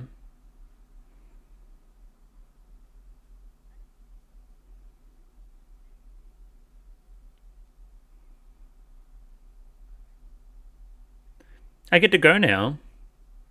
Anywhere but here. Well, again, you were god of this world, right? Okay, bye. Yeah, look at that. That's cool too. We did it? She won. Get this frog freak away from me. Nah, I remember that frog freak from somewhere else as well. Alright. She graduated. Hey, and Pop Songed us off.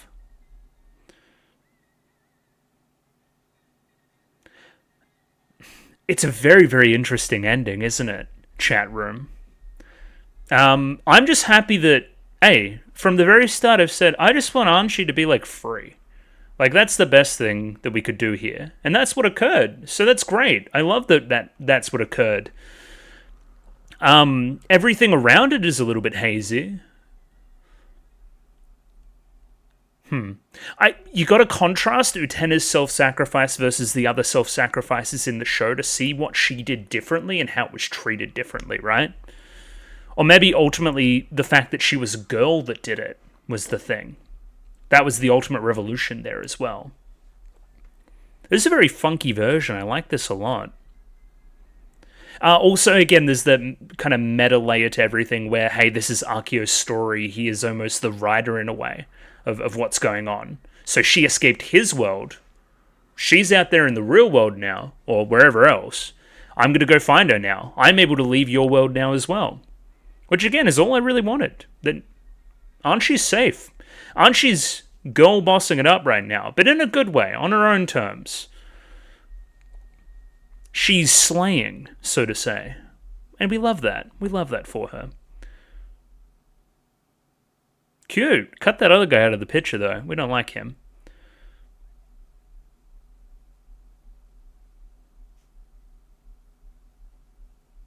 When's that line from?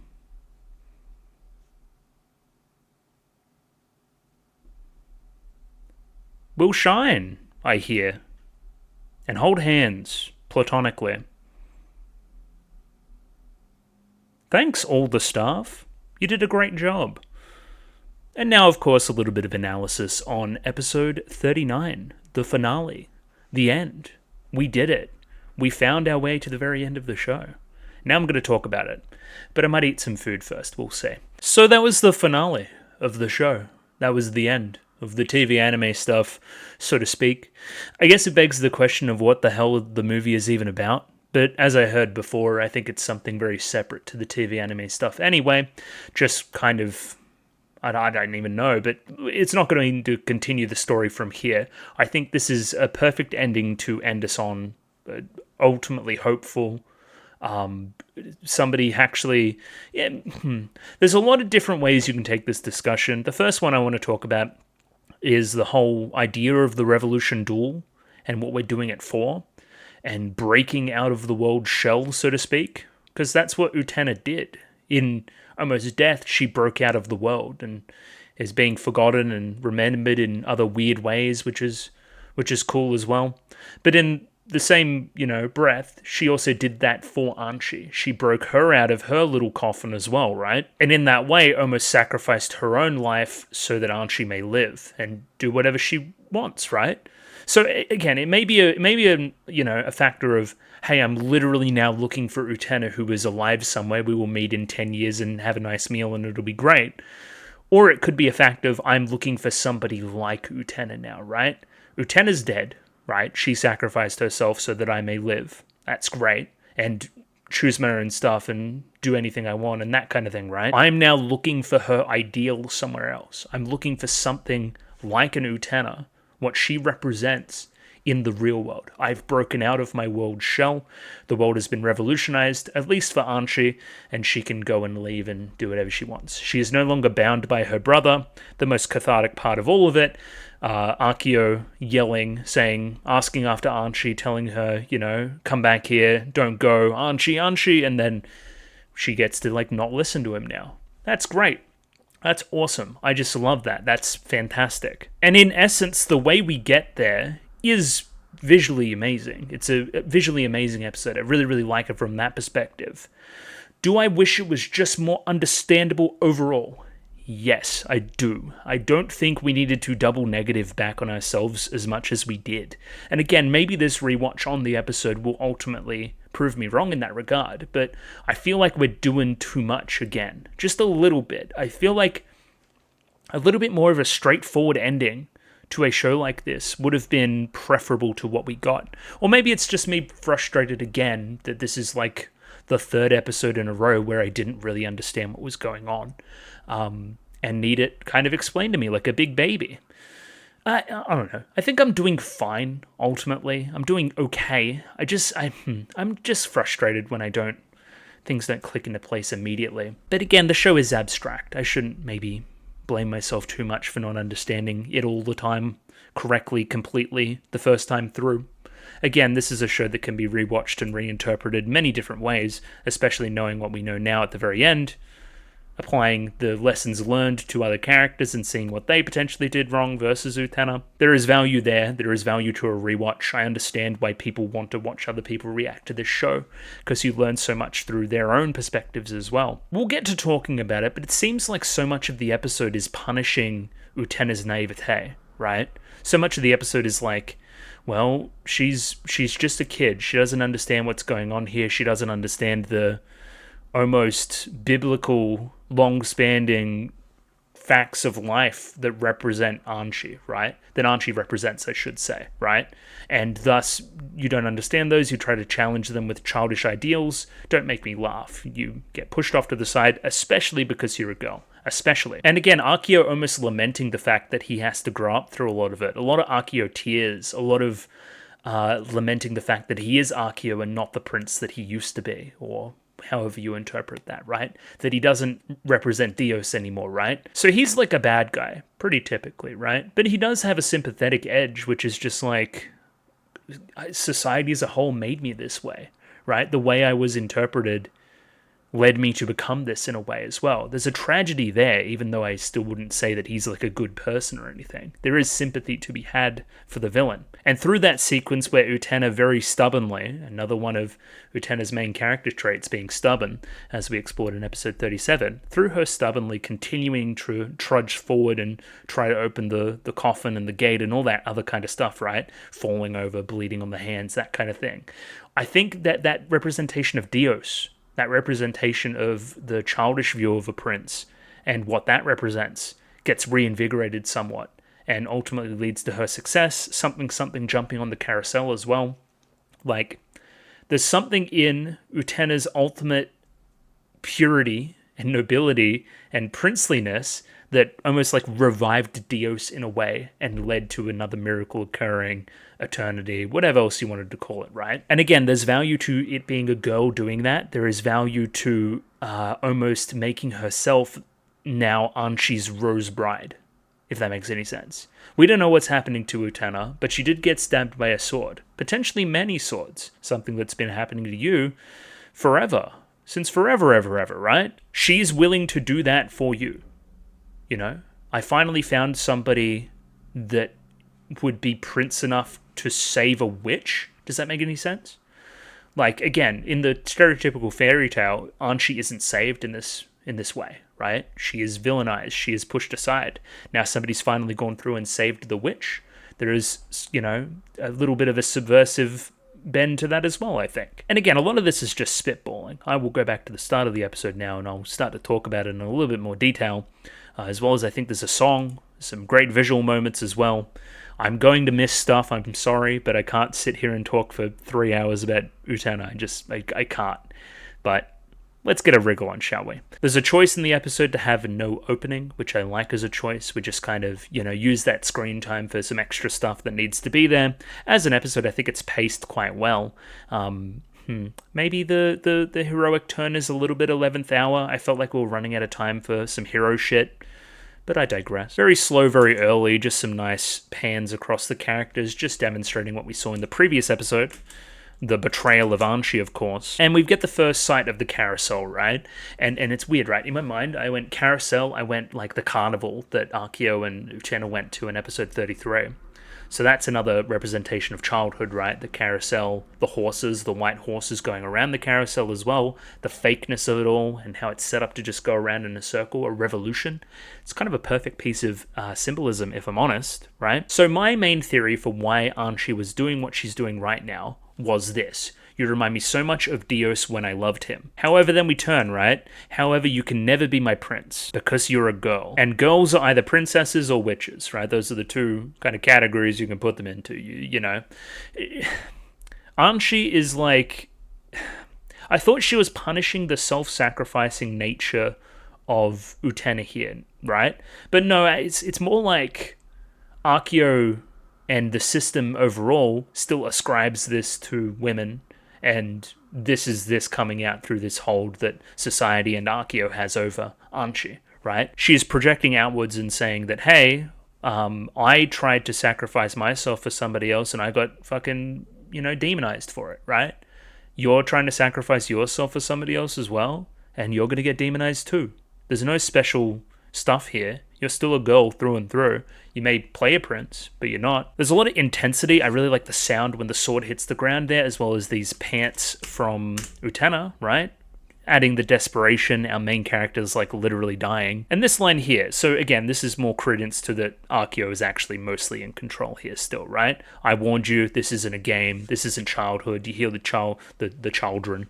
The children laughing in the background as well, reinforcing that. This is the precipice between adulthood and childhood that you can't quite cross yet. What the hell was this about Juri and her sister? What do you mean? Why did we tell that story? I mean, I know why we told that story. It's another example of somebody who is ultimately forgotten. Their name specifically being forgotten as well, which is happening with Utena right now. That was princely, that sacrificed themselves for somebody else, right? And didn't get any of the acclaim for doing so. Again, the main criticism of the princely ideal as presented by the show has been that you're a prince in so much as there's rewards, there's rewardification, and there's glory and power and however much else. It's not true selflessness, right? It's a selflessness that society has already ascribed for you to do, right? There's nothing special there. And again, almost in a biblical way, the ultimate sacrifice is sacrificing yourself for somebody else for no benefit on the other side, right? So I guess what I mean to say is that Jesus saved Julie's sister, right? And again, this is mostly an allegory for the very end of the episode, where the same thing is applied to Utena. Utena becomes Jesus. Now, I don't know if this is anything, but they're skewering them on, like, Authority Academy fucking skewers. So, I don't know, they've just got really strong internal branding as a school, I must say. Now, if you wanted to squint, focusing on Nanami during this story as well is very interesting when it comes to drownings and animals, I guess. I guess it goes to show that people can always be saved, no matter how desperate it seems, right? Dire it seems. That cat seemed like it was going to die. You thought it died, but I think it survived, right? We thought the jury's sister was going to die. She didn't die. She survived, based on this guy's sacrifice, right? There's always hope, you know? There's always hope during this part of the episode. I never gave up hope that our heroes would win. You could read into Julie's character a little bit as well, taking on this princely form, almost based or predicated on this character. I just really like the vibes here. I like that we have like all our multicolored fucking people just chilling around barbecue and shit, telling stories at night. Just like, oh yeah, again, it's like, have you ever been to like, I'm trying to think of a good example. The example for me was like round robin soccer, like way back in the day. And you may get like knocked out early in the tournament, but you still gotta like hang around and see who wins the final and just kind of chill and eat and stuff. Oh, well, we lost, but now we can just kind of chill. It's kind of like that vibe, you know? I would imagine it's the same thing for any other kind of tournament. So like you're in a chess tournament and it's like a best of 16 and you lose in the second round. You're still gonna stick around to see if your buddy wins the championship. And that's what they're doing right now. I just really think it's a cool vibe. Either way, this causes like everybody to like tear up. So they like feel some kind of way about it at least, right? They're all gonna like cry. And it's like, hey, why did you tell that story right here, right now? And then pan over to these guys. I thought that this is funny because I also had the same question. Why tell this story right here, right now? But it's relevant to you and your escapades in the rest of the episode, of course. Okay, now that I have everything laid out in front of me, the episode does make a lot more sense and makes Utena's ultimate sacrifice all the more poignant, I guess. Let's break it down just in general terms right here, right now. Archie, hey, I need that sword of Dios. You need to give me the sword, buddy.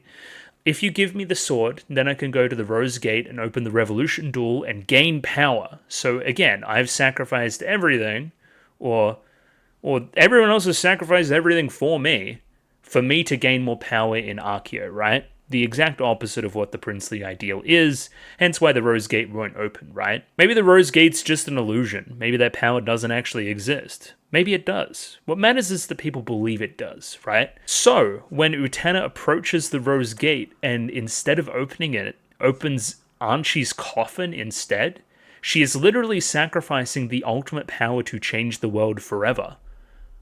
To save Archie, ultimately. She's giving up everything, up to and including her own life, to save her. That is the beauty of that scene. The sacrifice that Utena is ultimately making, pushing that power aside. And again, the mistake that all the other duelists made up to this point. They really wanted that power to revolutionize the world, and I don't think that they would have saved Archie in doing so. Do you know what I mean? They would have been just like Arceus here, clawing at that gate, trying to get it open, trying to gain that power, and not caring what happens to the Rose Bride. Where Utena, the exact opposite, would sacrifice everything to save Archie. And ultimately, that's the beauty of it. That's the poignancy of the scene. Even here, you can tell that Archie ultimately feels bad about what she had to do. But hey, this is my role. And this is your role, Utena. You're kind of the witch in this story. In Arceus' little version that he would tell himself, you were the thorn in his side. You were the one that he needed to smite to gain the power that he did. It sucks that you needed to die like this and not become his princess, but that was the choice that you made. You had that binary choice, princess or witch, and you chose witch. You know? And again, Archie ultimately feels bad for Utena here. Utena's a good friend. You gave me a taste of true friendship and all that kind of stuff, right? However, I just don't believe we live in a world where you can be successful here, so I have to just do what I'm ascribed to do. And ultimately breaking free of that, revolutionizing that, is the value. Is why this episode is good and why it works and why this is ultimately just a fucking really happy thing for Archie. You know, reinforcing all those lines from episode 37 as well. You know, I'm with you on this. Let's meet again in 10 years. I don't care what it takes and what we sacrifice. I'm going to save you. And that is the difference between Utena's self-sacrifice here and the self-sacrifice of others in other elements of the story. Utena's is different. I really feel like that. Even Akio here with the tears, I think, again, he's crying based on seeing this representation of Dios in front of him, right? Crying at seeing Utena, who's representing that ideal so much, but also ultimately the stuff that he has to do to Anshi based on the roles that have been ascribed to them. Again, if I'm to do this, I don't feel good about it, but I have to do this to you. So give me the sword, and then we can start this thing. Knowing everything of the world, you chose this path. Again, you know it all. You're the god of this world, essentially. You're the chairman of this school. You're the one in power. There's no one above him. You know everything, and you still chose this, therefore I have to follow you, you know? And again, I feel like, and again, I haven't read any discourse about this show really at all. I feel like there'd be a lot of bad faith discourse about Anshi, and not really understanding her here, and still seeing her in a villainous light. But she is without hope. That's why she makes the decisions she makes here, I guess. Specifically the line there, good girl, Anshi, right? Ascribing gender again, to the very end. You're a good girl, this is what good girls do. And that purple rose in the background as well, the one representing Anshi. And I think temptation we've called it in the past with the purple. Interesting feeling there as well. So again, up to this point, I feel like the room that we're in has been set in some form of reality, right? That this is a projection that's happening. It's a pretty advanced projection, but it's still a projection nonetheless. When he crosses this barrier here, I feel like it becomes fantastical again, like it was in the past, that same precipice that was crossed, right? It also makes sense that this is ultimately where Anshi is kept. That's where she was being bound before, way back in the day. Then we hear like a low moaning, right? It sounds like almost like a horde of zombies after. You can hear them from below. They're getting close, so the sound's increasing. Akio believes they're coming, calls Anshi into action. Utena still tries to hold her back with one of her last breaths of life. Don't do this. You don't need to do this. Oh, stubborn and reckless hero, you let me have a small taste of true friendship. Sayonara. Oh no. And then, yeah, she's already gone. She's already up in the air. There's been quite a bit of this, just kind of leaving the clothes behind and teleporting somewhere else. She's good like that. And again, I've constantly talked in the show about the real Anshi, and you would argue that the real Anshi is the one that appears in the coffin over here. Up until now, every single facade that she's put on has been just that, a facade. It hasn't been the real her. But then, of course, metaphorically, we're digging to get to the real her out of the coffin. And then the song starts up. Again, it's got this really awesome finalistic tone, very musical theater again as well. Feels like the final performance. It's very cool.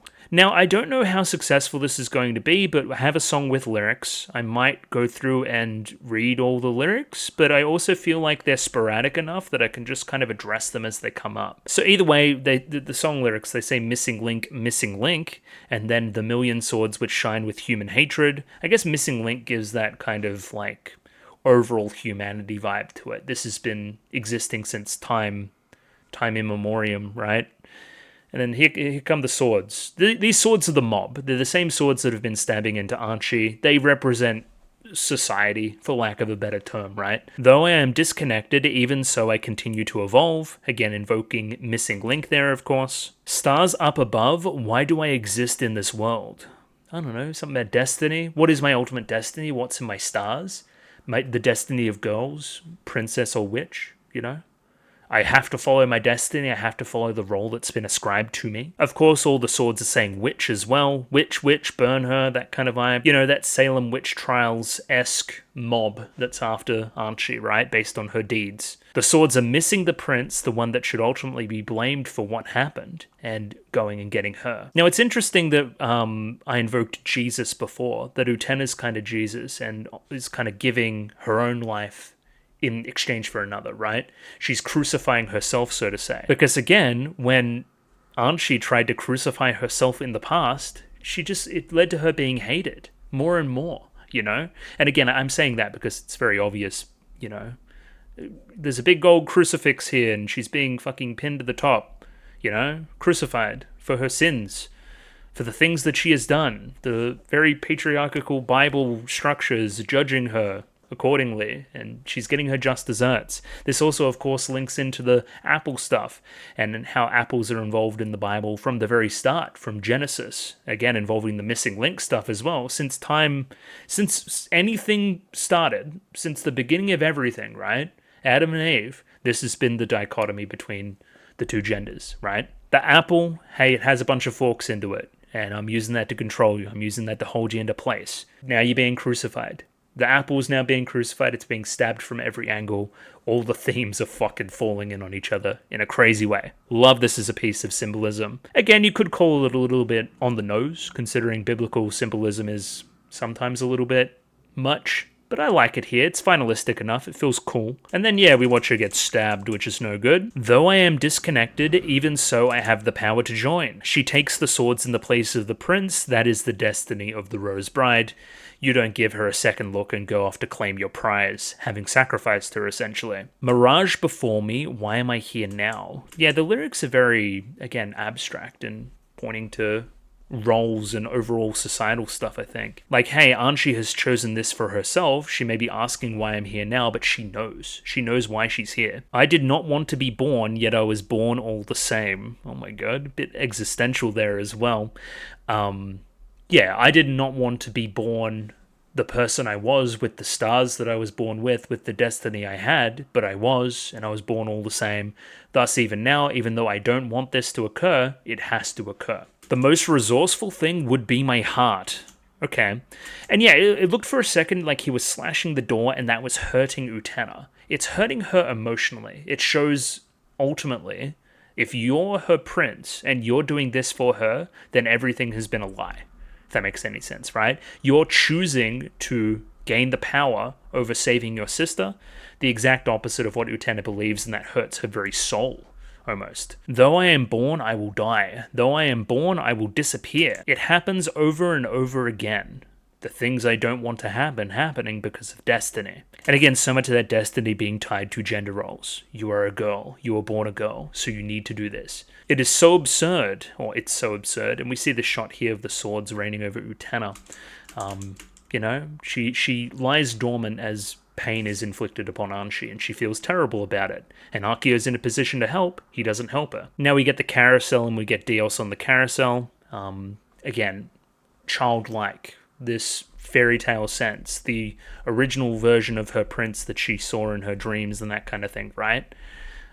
This doesn't apply in the real world. You need to grow up. That's what this is trying to say. Though I am disconnected, even so a connection remains. Maybe about the Dios stuff as well. And again, we see the costume change for Utena as well. This is your role. Your role is here. You were the princess, you tried to be something else, and now you lie dead, right? Princess, witch, prince. Those are the three roles. We can't have two princes. We already got a prince over there, so you have to be this. We see even now that Utena is weeping tears for her, such a gentle-hearted girl, that twist on the original story as well. Of course, crying those tears for Utena being the kind of instigation for all of this. And again, because the Rose Bride is all girls, in trying to save Anshi, she's trying to save herself in the process as well, and herself from this role that she's been ascribed. And we go through it here. Through that door is the thing that everybody wants. It's the thing that shines, the power of miracles. Ascribe that to each relevant character there, of course. See, I have vanished and I still sing. See, I have vanished yet I still laugh. There's still connection remains regardless of physical form. It's too much for you. You're just a girl. You don't have that kind of power. Again, the white horse on the carousel is important as well, right? Reflecting that prince stuff and that childish ideal of a prince as well. See, I have vanished yet I'm still petrified. See, I have vanished yet I still live. Yeah, we're getting abstract with the lyrics again, of course. And then that voice change to Akio, right? It turns out, hey, Dios, Akio, one and the same. He just breaks through. You're just a girl. You're not going to be able to do this. You're not going to be able to save her. And Dios almost like fake congratulating her. Like, you've tried so hard up to this point. You've done fine. You did well. So just relax and let it happen and fall away, basically. I am here. I exist in the lyrics as well, which is funny. There's still a connection, even, incorporeal. I don't have a corporeal form, But I still exist. Apply that to the ending however you may, as I try not to knock over my glass of water. Ultimately, Dios here kissing the ring as well, the representation of the system. You couldn't break the system. Hey, I'll give you a kiss to make you feel better. That kiss is still on the representation of the system there as well. Like, I can't kiss away your tears anymore. I can only kiss the ring, basically. Show fealty. Show, respect to power. And then Utena says, fuck that. Turns out all that was in her own mind, and she punches the ground. I don't want you to kiss the ring, damn it. I exist, damn it. And she gets up and she starts protagonisting out. Look at her, that's just another fucking cool shot. Tell you what, this show must have some pretty cool AMVs.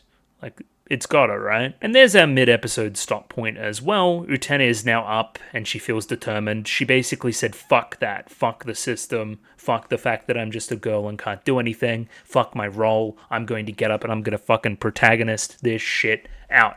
And that's fucking cool. We fucking love that for Utena. That's fucking based. Oh, that's interesting as well. So he thinks that the power of Dios is going to be inside the door. The power of revolution, so to say. That's intriguing. So that's what he ultimately wants as well. He wants to regain his youth in a way. What he used to be like with Anshi before. That's his motivation in all of this. And everything else has been a means to an end to grasp onto that youth. Interesting. And of course, the sort of Dios breaks here and he can't open the door. And now he's like, oh well, Rose Bride still belongs to me. He just kind of tries to hit the door for a bit and then his sword breaks and he's like, oh well, I tried. Bro, you sacrificed everyone and everything to get here and now you're just gonna give up? What? And here Akio doesn't even see her as a threat at all. Oh, you're up. Okay, that's weird. You really try to intend to open the door?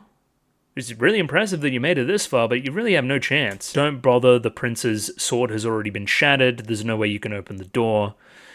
She goes to stumble and fall again and he puts on his prince uniform again and tries to save her. And I like this from Utena. She's just kind of like, nah, fuck that. I don't really care what you're saying at all. Get out of my face. Don't tell me I can't. I'm going to show you I can. Ultimately, stubborn to a fault is Utena, but we knew that. And then we see Wakaba. Wakaba's set up is almost like a joke for later in the episode when she's just kind of going to Utena and it's like, oh, I guess she's busy. That's the very last thing we say. It's quite funny. I love the sky too. The kind of the precipice between night and day, kind of that dusk, that sunset over here and the night coming in. There's a transition occurring, right? It's a very important night. I love the colors. They're very, very cool. Again, so much of that contrast between light and dark and night and day in the show as well being reinforced there. I love these eyes from Anshi up the top as well, just kind of accepting her fate and almost judging Utena down below. You can't save me. I've made my choice. This is my role. I'm playing my role. You're still trying to play someone you're not. And that's frustrating her. It's futile. That's what she keeps thinking. You can't open this door. It's futile. Why do you keep trying, Utena? Please, tell me why you keep trying. We contrast that with both Dios and Akio looking at Utena trying to do this. You remind me so much of me in the past, says Akio. I was like you once, right?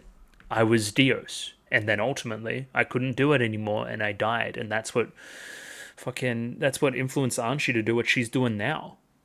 She had to make that choice and she did that, right? Because I couldn't be that ideal. And there has to be some element of guilt of that as well. And we explored it early in the episode, of course, as well, when he's like, I feel all of your pain as well. But I love their posing here in the scene. It's like they're laying back. They've given up. They're just kind of like, oh, well, I guess I'm not special enough. Gotta lay back and have a nice beverage. Nice, pink iced tea or something. I thought persistence had merit. I thought that was the best way to change the world. You just weren't persistent enough, buddy. You challenged Utena's gangster and she was more protagonist than you'll ever be. And again, this talks to a decision point that Akio made, right? Persistence didn't have merit. Doing the right thing didn't have merit. All that mattered was power. And again, lost sight of his ideals in the process. Became power hungry. Did whatever he could to gain that power. Even up to now, tried to open that door to gain more power, but couldn't do it, right? Again, he thought the ends justified the means. But no, they didn't. Not at any point. Especially considering he just gave up opening the door. He's like, oh, I'm not powerful enough. I give up, I guess. Utena doesn't give up. you know? And I love this from Utena. She hears him talking. It's just like, that's how the world works. Shut up. No, it fucking isn't. And then, yeah, Dios gets up and he gets on the carousel, I think. And I love how casual Akio is. He's just like, whatever you're saying, I don't care. I'm just going to sip my fucking drink. And very important line here from Utena as well. The only time I've truly ever been happy was when I was with you. That's why I'm doing all of this for you, right? And think about the tragedy of Utena as a character and contrast that against when she's happy with Anshi, right? I want to gain this, right? The only reason I was able to pull myself out of the depression that I was in back in the day was because of you and the want to save you as well. You may think that you're nothing but poison, Anshi, but you're not. You're not just poison. You're the person that's inspired me to be the person I am here today and become a happier person as a result, you know? And that's something, and wants to remind her of that as well. And then, almost in a very fairy tale way, we have the sweat drop of the nose there, right? Onto the water. It reverses back up and kind of hits the ring of the prince and opens the gate to something, right? A miracle has occurred. The swords stop. The mob stops attacking Archie, if but for a moment, right? And the gates are open, and I think now the coffin's there, right? Yeah, and now she's opening the coffin. Very, very cool. So, very fairy tale, right? Very childish. I believed in the power of miracles and a miracle happened. Again, so much of the show is like poo-pooing the fairy tale as a concept, right? But good things do happen. And I think this is a great moment to show that, right? Sometimes we just win. And that's really fun. And I like winning. And it's, beautiful and stuff. Yeah, so I don't know what happened. I guess Dios kind of opened the door, kind of. And then he hopped on the carousel all the same. Again, that representation of that childhood thing. And now we have Anshi in the coffin. So we've talked about the coffin as a metaphor in the past with certain characters. And we're talking about it again here, right? I believe I'm dead. I am yet to be reborn. This is Anshi's rebirth, so to say. Utena thinks she's out of the coffin. She's not out of the coffin. We're all in our cozy coffins. The coffin is almost the world, and Akio's world that he's made for everyone else. If that last line, or one of the last lines, is anything to go by, you stay in your cozy coffin, I'm going to go out and be reborn. And again, it's filled with meaning, right? Because then, of course, we've got the Utena angle as well. She locked herself in the coffin, and then in turn, Anshi and her struggle, as kind of demonstrated by Dios and the prince, right? And Akio by extension, I guess. When she was in her coffin, Anshi and her struggle inspired Utena to get up and get out of it, right? In that same way, Utena is now repaying the favor by going and getting Anshi out of her proverbial coffin and saving her and giving her a reason to go and live and that kind of thing, right? It's all just very beautiful. And I think it's visually stunning to boot. Like, look at this frame. Are you kidding me? That's ridiculous. I think they do a great job here as well, and I'm not going to pause on all of it, but just all the different ways they show Utena straining herself. She's, like, bloodying up her hands. She's, like, scratching her feet across the floor. She's sweating the most I've ever seen anybody sweat in their life. Yeah, look at those hands. Like, and the feet there.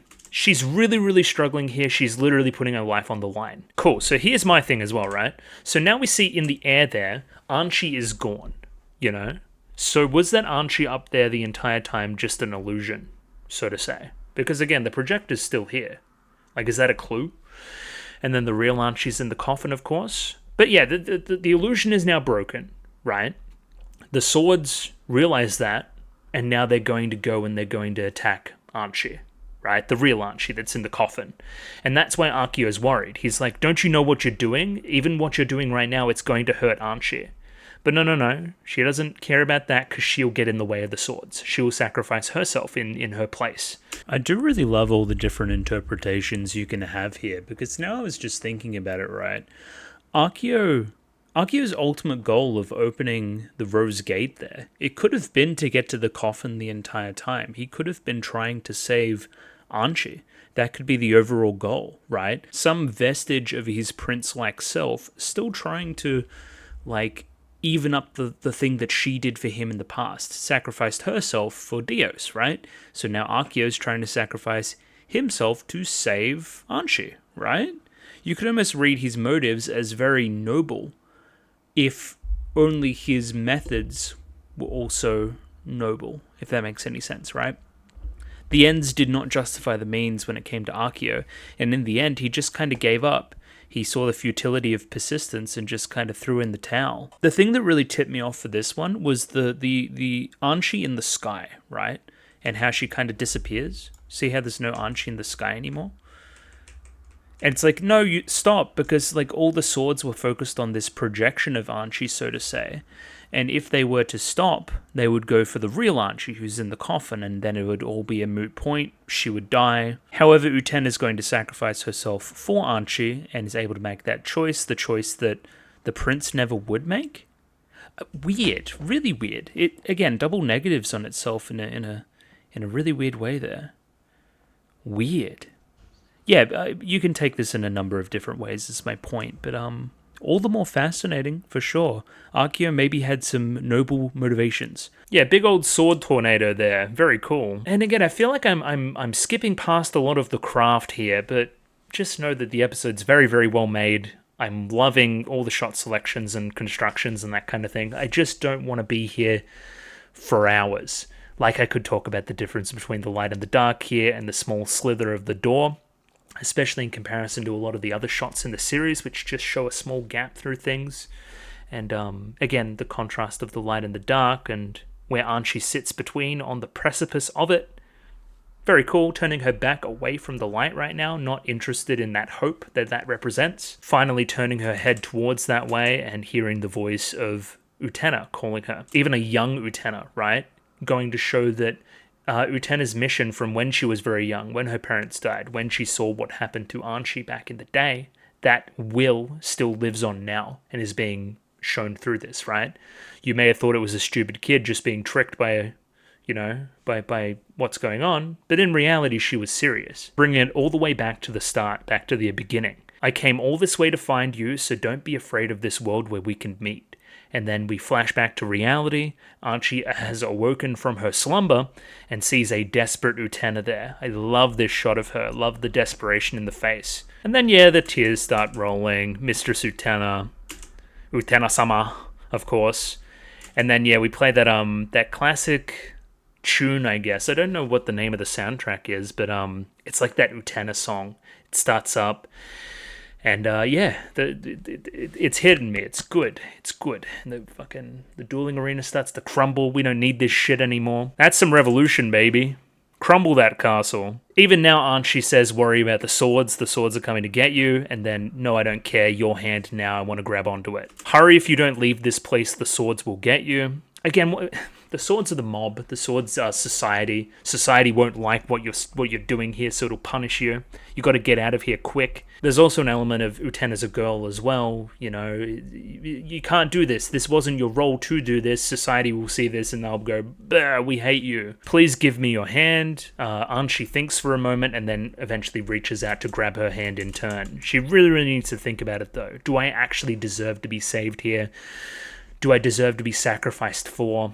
Do I deserve all this stuff, or should I continue to, keep my hands to my side and maybe Utena will save herself? But ultimately, she chooses somewhat of a selfish option here and chooses to be saved, which is nice. Someday together, we'll meet again. It's almost very, what's that Renaissance painting where the fingers are touching? Like God and whatever. The creation of Adam. There you go. It's almost very much like that. You could, yeah. And again, to a lot of the biblical subtext that has been in this segment of the show, you definitely could see it. Either way, now even this part of the stage is now falling. Their hands have almost turned vertical. There's going to be a real gravity element to saving her now. And yeah, that grip isn't strong enough. And ultimately, even though one finger holds on there, she falls out. She's done. She's no longer here. She falls out of the heavens and back to earth almost as well in that piece of imagery, which is interesting. So it's almost like she was in a heaven, but heaven was her own purgatory, and now she's fallen back to earth and gets her own agency back and all that kind of thing, right? And Utena laments the fact that she couldn't save her, but that's where she doesn't understand what's going on. In doing so, she has saved her. She just doesn't know it yet.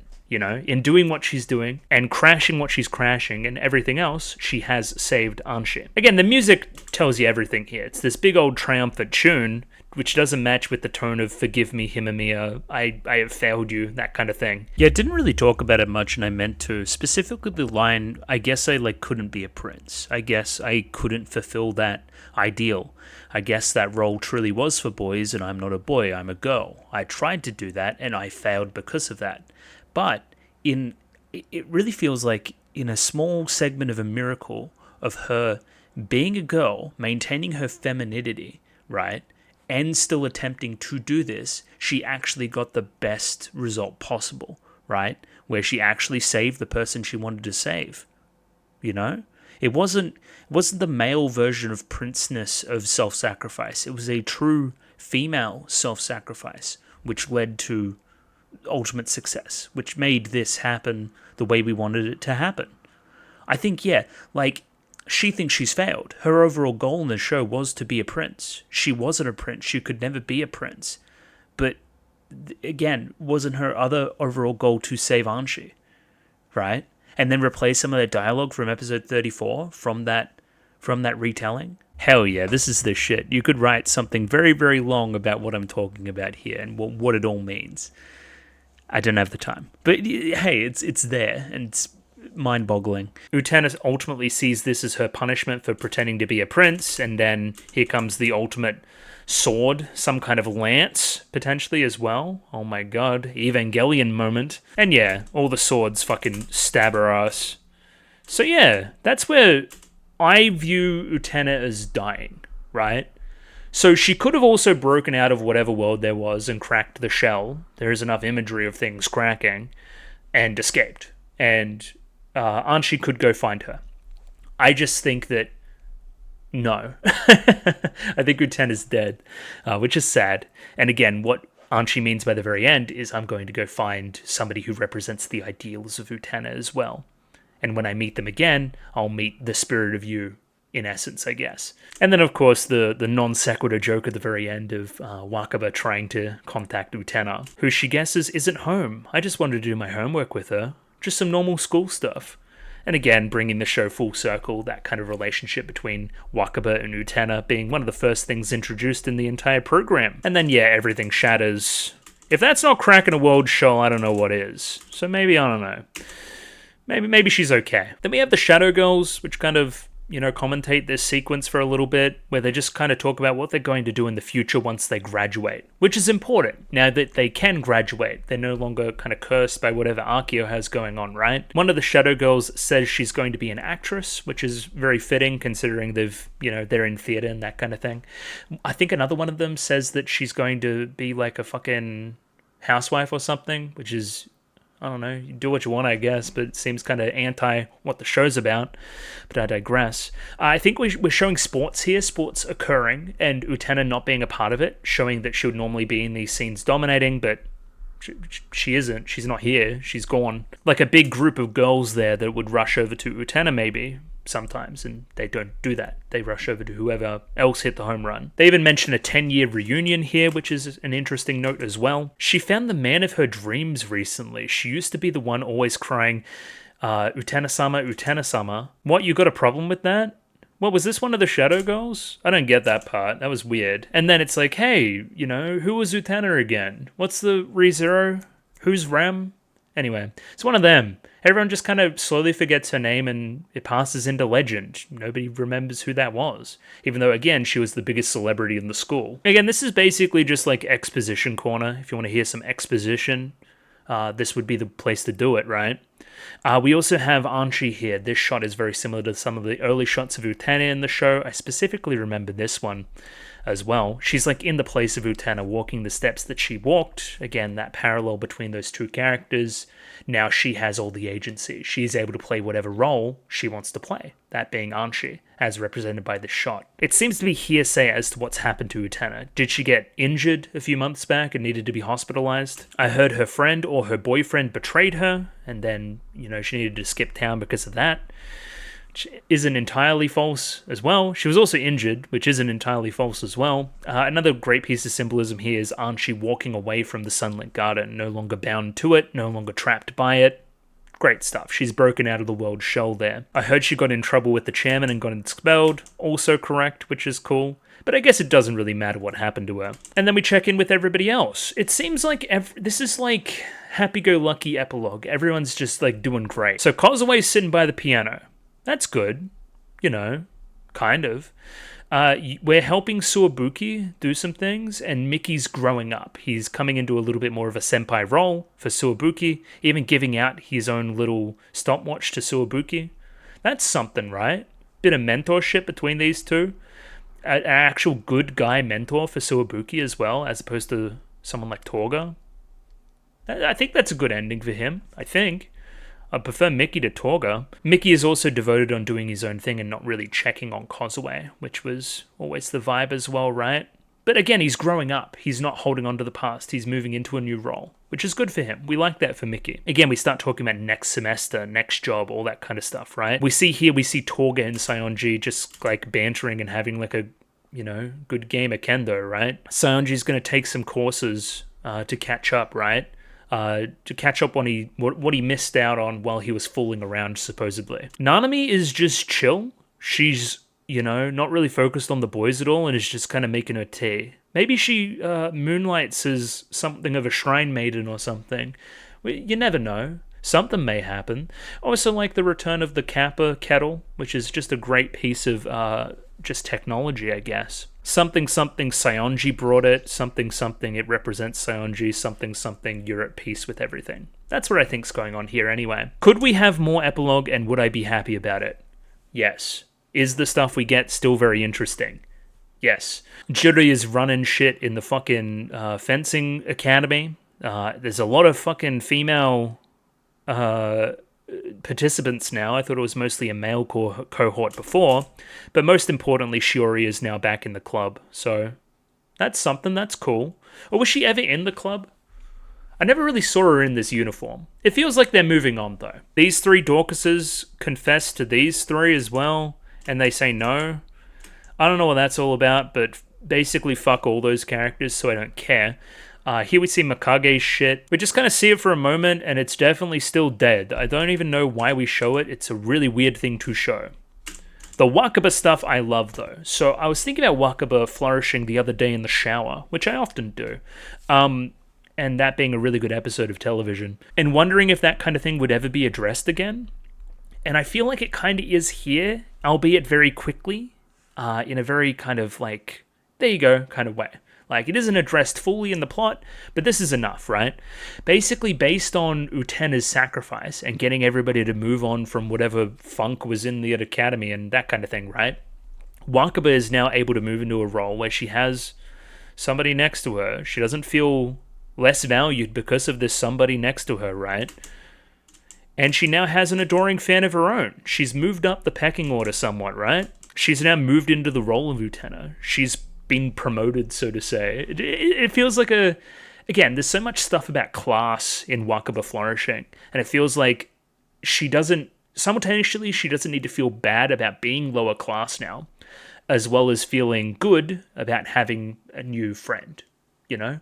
Utena, maybe in one of her like last little wishes for the world, so to say, wished for Wakaba to have a friend if I'm not going to be there, which is sweet as well. And again, mostly it's just a nice little cute reversal of things, right? I think we have Choo-Choo here being bound somewhat. I don't know what's going on there, but he's just kind of ears down, tail down, doesn't look very jazzed about it. And Akio's like, yeah, no, I guess nothing happened. I guess it's business as usual and everyone's forgetting about her. Weird. Okay, back to my computer, I guess. I'm gonna do some chairman work. Now that she's gone, she's just one more sad dropout to this world. I'm rewriting the code of the Rose Seal. What are you talking about? What? I'm rewriting the code of the Rose Seal? Whatever, it doesn't matter anyway, because Anshi? Very Australian there. Anshi is just gonna fucking leave. So it looks like this is what was bounding Choo-Choo, which is weird. But either way, she takes off her glasses as well, which has been another like trope. She takes off her glasses, it's the real her. So you can have these glasses. Choo-Choo's now free. You really don't know what happened, do you? It doesn't matter. By all means, stay in that cozy coffin of yours. You're still yet to be reborn, my friend. You're still in death, almost. And you continue to play Prince. You continue to play make-believe. I'm off to go graduate and actually grow up. You're gonna stay here Peter Panning it up, right? And here we imply that Utena is a part of some other world, a world that isn't of the construction of Archaeo, right? And it's an ultimately hopeful ending. It implies that there is a world that isn't underpinned by the same things that underpin Archaeo's world, right? Which I think is optimistic. It's definitely not our world. I'll give you that one. So yeah, and then she's slaying and she's off to go conquer the fucking world. Shoutouts to Anshi. I'm just happy this occurred. And I think upon seeing the episode again, I feel like this makes a whole lot more sense. I'm feeling it a lot more. This is good now. It's sitting better with me, which is half the battle, right? It's my turn to go. And of course, the one that I've been waiting for basically this, like the entire series, right? Utena-sama. It's always been Utena-sama this, Utena-sama that. Now it's just Utena. We're on the same level. There's no more fucking stupid prince, princess roles, rose bride, men, woman, fucking whatever. You're just Utena, I'm just Anshi. We don't need to do any of this fucking bullshit anymore, and that's the most cathartic feeling of them all. Shoutouts to Choo Choo as well, running away from that frog rapist guy. And then we get a banger fucking ending.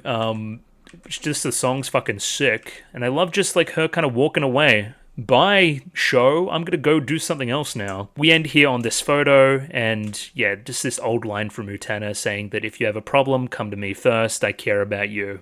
These two will live on forever. Utena is forever. I want us to be friends like that, and someday together, we'll shine, baby. Holding hands. Platonically, of course. There's no gay stuff in Utena. I've said it many times. And then, yeah, we get thanked from the staff. And I've rambled for too long. But obviously that was amazing. Obviously. It was obviously very, very good. Yeah, that was the show. I love the ending. I think the ending is excellent. I'm going to rescind what I was saying before about it being too complicated, because once I saw what they were going for, I think it all just clicked. Again, okay, part of it you could argue that a few too many plot threads are left unthreaded. But again, if you wanted to be a plot nerd, this isn't the show for you anyway. So, sucks to be you, I guess. I loved it. I thought that was great. Movie time next week. I'm keen to see what's involved there, I guess. What we do there, so to say. What it's about. Who's involved. How long is it? I don't know. I need to download it. Thanks for watching.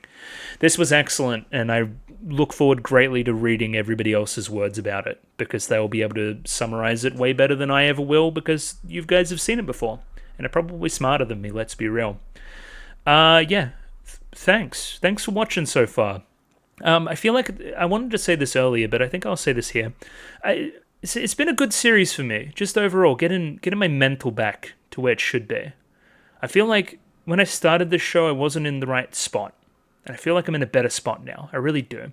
I don't know how much of that is devoted or because of Utena or because of me personally getting my shit together. I don't know if you... I'll put a picture up here. I've lost like 17 kilos since I started Utena. Like, I'm feeling way better about things. I'm in a way better spot. Let's just leave it there. And yeah, I feel proud. I feel pride because of that. And it feels good to feel pride. So yeah, hey, Utena's got some magic abilities or something. Maybe something like that. I don't know. But yeah, thanks for being around and supporting this thing. It wouldn't be anything if people weren't supporting it and giving as much passion back to it as I have given to it as well. You know, just we're all passionate about this thing right here, right now, and that's yeah. I'm just really happy that we are. Let's say that. Yeah, I'll see you next week. It's not the last one, and then I'll do some tier lists or something. I don't know what I'll do. But thanks for watching. Patreon and Discord and everything else. But thank you. Goodbye.